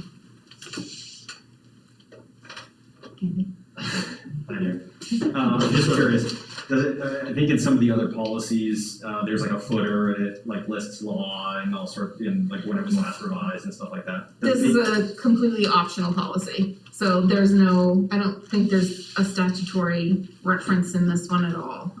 So where I was going with that is, does it make sense if the board moves to approve this as amended and presented? I guess I'd be curious if the board would want to see a reference to the complaints and grievances policy or whatever, like whatever that To direct them where they would go? Yeah, and then whatever the title, like what those things are. Yep, I can do that. I can do it for it doesn't have to be approved tonight. I can do that for next meeting if that's. Yeah, I like that idea. So if we want to add the references to it and then review it at the next meeting, we can table it until the next meeting, if that's the wish of the board. So moved. Yeah. Second. Remember, the tables need to be, yeah. All in favor of tabling to the next meeting? All right. Okay, I'll add those. We didn't have any informational, correct? No. All right, so public comments for any public here to comment. Mr. Verville, feel free to go ahead, sir. Kevin Bergman, McKenna Road. I want to apologize for snickering during your meeting. But the member's a little presumptuous as to what I was laughing at. And I don't appreciate being called out indirectly, as Mr. Oxnard has done in the past when we decided to twist my words around, or directly by a member. I'm a member of the public. If you don't like making the decisions, if you don't like the pushback from people that don't agree with your decisions, if you can't take that, step down. You're defending yourself right now. You're welcome. You're defending yourself. So Hold on, Kevin, I'm gonna speak for a second. Please watch your tone. We're all neighbors. We don't need to yell at each other. Then, Mr. Chair, I would ask that when one of your members calls me out by name in a public meeting, that they be immediately shut down as inappropriate I want to remarks. give you the opportunity to speak. Please use a civil tone. My tone is civil. I'm requesting that I not be called out, not be referred to, and not be discussed in public meetings unless I'm invited to the table to participate in the discussion and defend myself. And it's not just for me, it's for any of these people that come out and spend the night out. Moving on. Mr. Oxnard, you can't be sued for choosing not to impose a mask mandate on children because the New Hampshire Department of Health and Human Services recommends one. As an elected official, you have qualified immunity that if you are doing your job to the best of your ability and you do not violate state statute or federal statute, that you cannot be sued for doing your job and voting your conscience as a member of the school board. You should all know that. That's critically important to know if you're going to serve on an elected board. You have qualified immunity. This goes back to my earlier remarks relative to BAR1 and BAR2. It's your responsibility to understand the job you're elected to do, how to do it, what you're allowed to do, what you're not allowed to do. You should know that you can't be sued as an elected official conducting official business. It's simply not allowed, all right? Many of you, I mean, you've been on this board almost 6 years. You should do your homework and find out what's inbounds and what's out. The last thing I'll go back to, what I hear, Member Kelly, on the Candia question is that you've decided to reject it based on assumptions that you've made, you've come to, but there's been no discussion with Candia. So we don't know that it's a 9-year outlook. We don't know what transportation would look like because we haven't bothered to talk to them.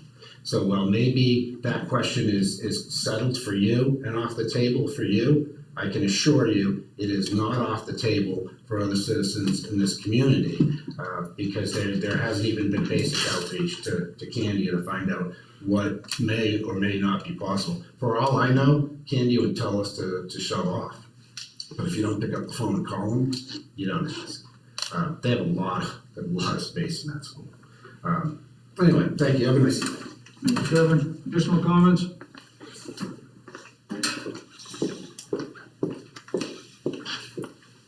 I just want to clarify, I want to get clarification on why it's okay to get community input about the high schools, but when your community comes to you with a petition for a special meeting, that's not okay. That's not part of the realm of listening to your community.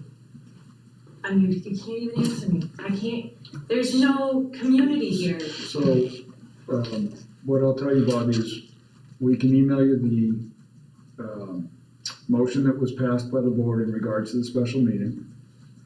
The information referenced in the petition for the special meeting would put in place an illegal meeting.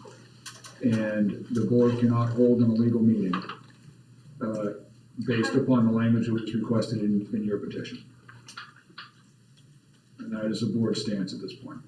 Okay, and there was comments about Sununu being Republican and all this stuff, but Sununu also made masks optional in all public spaces. This is a public space. I hate to tell it to you, but this is a public space. So Sununu made it optional in all, Sununu, I'm really confused. Also, just to let you guys know, the people that you're listening to, CDC, they just released today an update to their policy that even if you're vaccinated, you have to mask up. So you might just be pushing this for the rest of your life. And it's not your job to parent my children. It's not your job. There's no hate here. I'm close friends with you guys. I know some of your kids. There's no hate. This is me being Mama Bear and saying you don't have the right to mask my children. You don't have the right later down the road to say that children can't come to school if they're not vaccinated. You have no right to mandate health options and health beliefs on my children. So I just want you to wake up and just look at your community, please. and stop making decisions. Thank you. Any additional comments? Yeah, Cooper, Northrop. The fact that science evolves shouldn't be a surprise. That's kind of the point. You look at additional evidence, you weigh it, you make a determination. The fact that we don't necessarily agree with the science doesn't make the science invalid. As far as the board making decisions for the students, that's kind of the job. That's what you guys are here, you're making policies. And when we take out these hot button topics and pull the politics to the side, you do mandate the way health related decisions are made. I'm pretty sure I'm not the only parent that had to get 13 or so, whatever the number is, the number may not be accurate, but there was a large number of vaccines that were required for my children to attend. That's a health decision. When you ask our kids not to attend classes, not the board, but the school, when they're sick so that we don't pass around, that's a health decision. When we ask for kids not to bully other kids, that's a mental health decision. So when we say that we don't want the board involved in decision makings, I guess I don't know what you would be doing if not helping to dictate and set policy. And when we turn around and say, hey, the CDC updated their guidelines, great. That's kind of what we're supposed to do. This is a pandemic that we have not experienced in the past. So to go and base it off of historical information, we don't have that luxury. So we look at the current data set and we try to make informed decisions. Those informed decisions may change. Not long ago, we would recommend menthol cigarettes for pregnant women because it wasn't as bad. And then we decided that's probably not a good idea, right? So science is going to evolve, and in turn, so are the determinations made and the guidance made. And yes, it is your job as a board to try to take that information and set and dictate policy for the community. Thank you. Any additional comments? All right, seeing none, we're going to be going into non-public per NH RSA 91A32, small letter C. Roll call. Jeff? Yes. Yes. Oh, I'm sorry. I need a motion to move it on. Make a motion to move into non-public. Sorry, second. All in favor, Jeff? Yep. Aye. Juju? Yep. Yeah. All right, it's unanimous. It is 9:09. We are going to non-public. Thank you folks for attending. Have a great evening. You just seconded that. Andy. Andy seconded. Andy seconded. Uh, They did that. Okay. Yep, and Andy.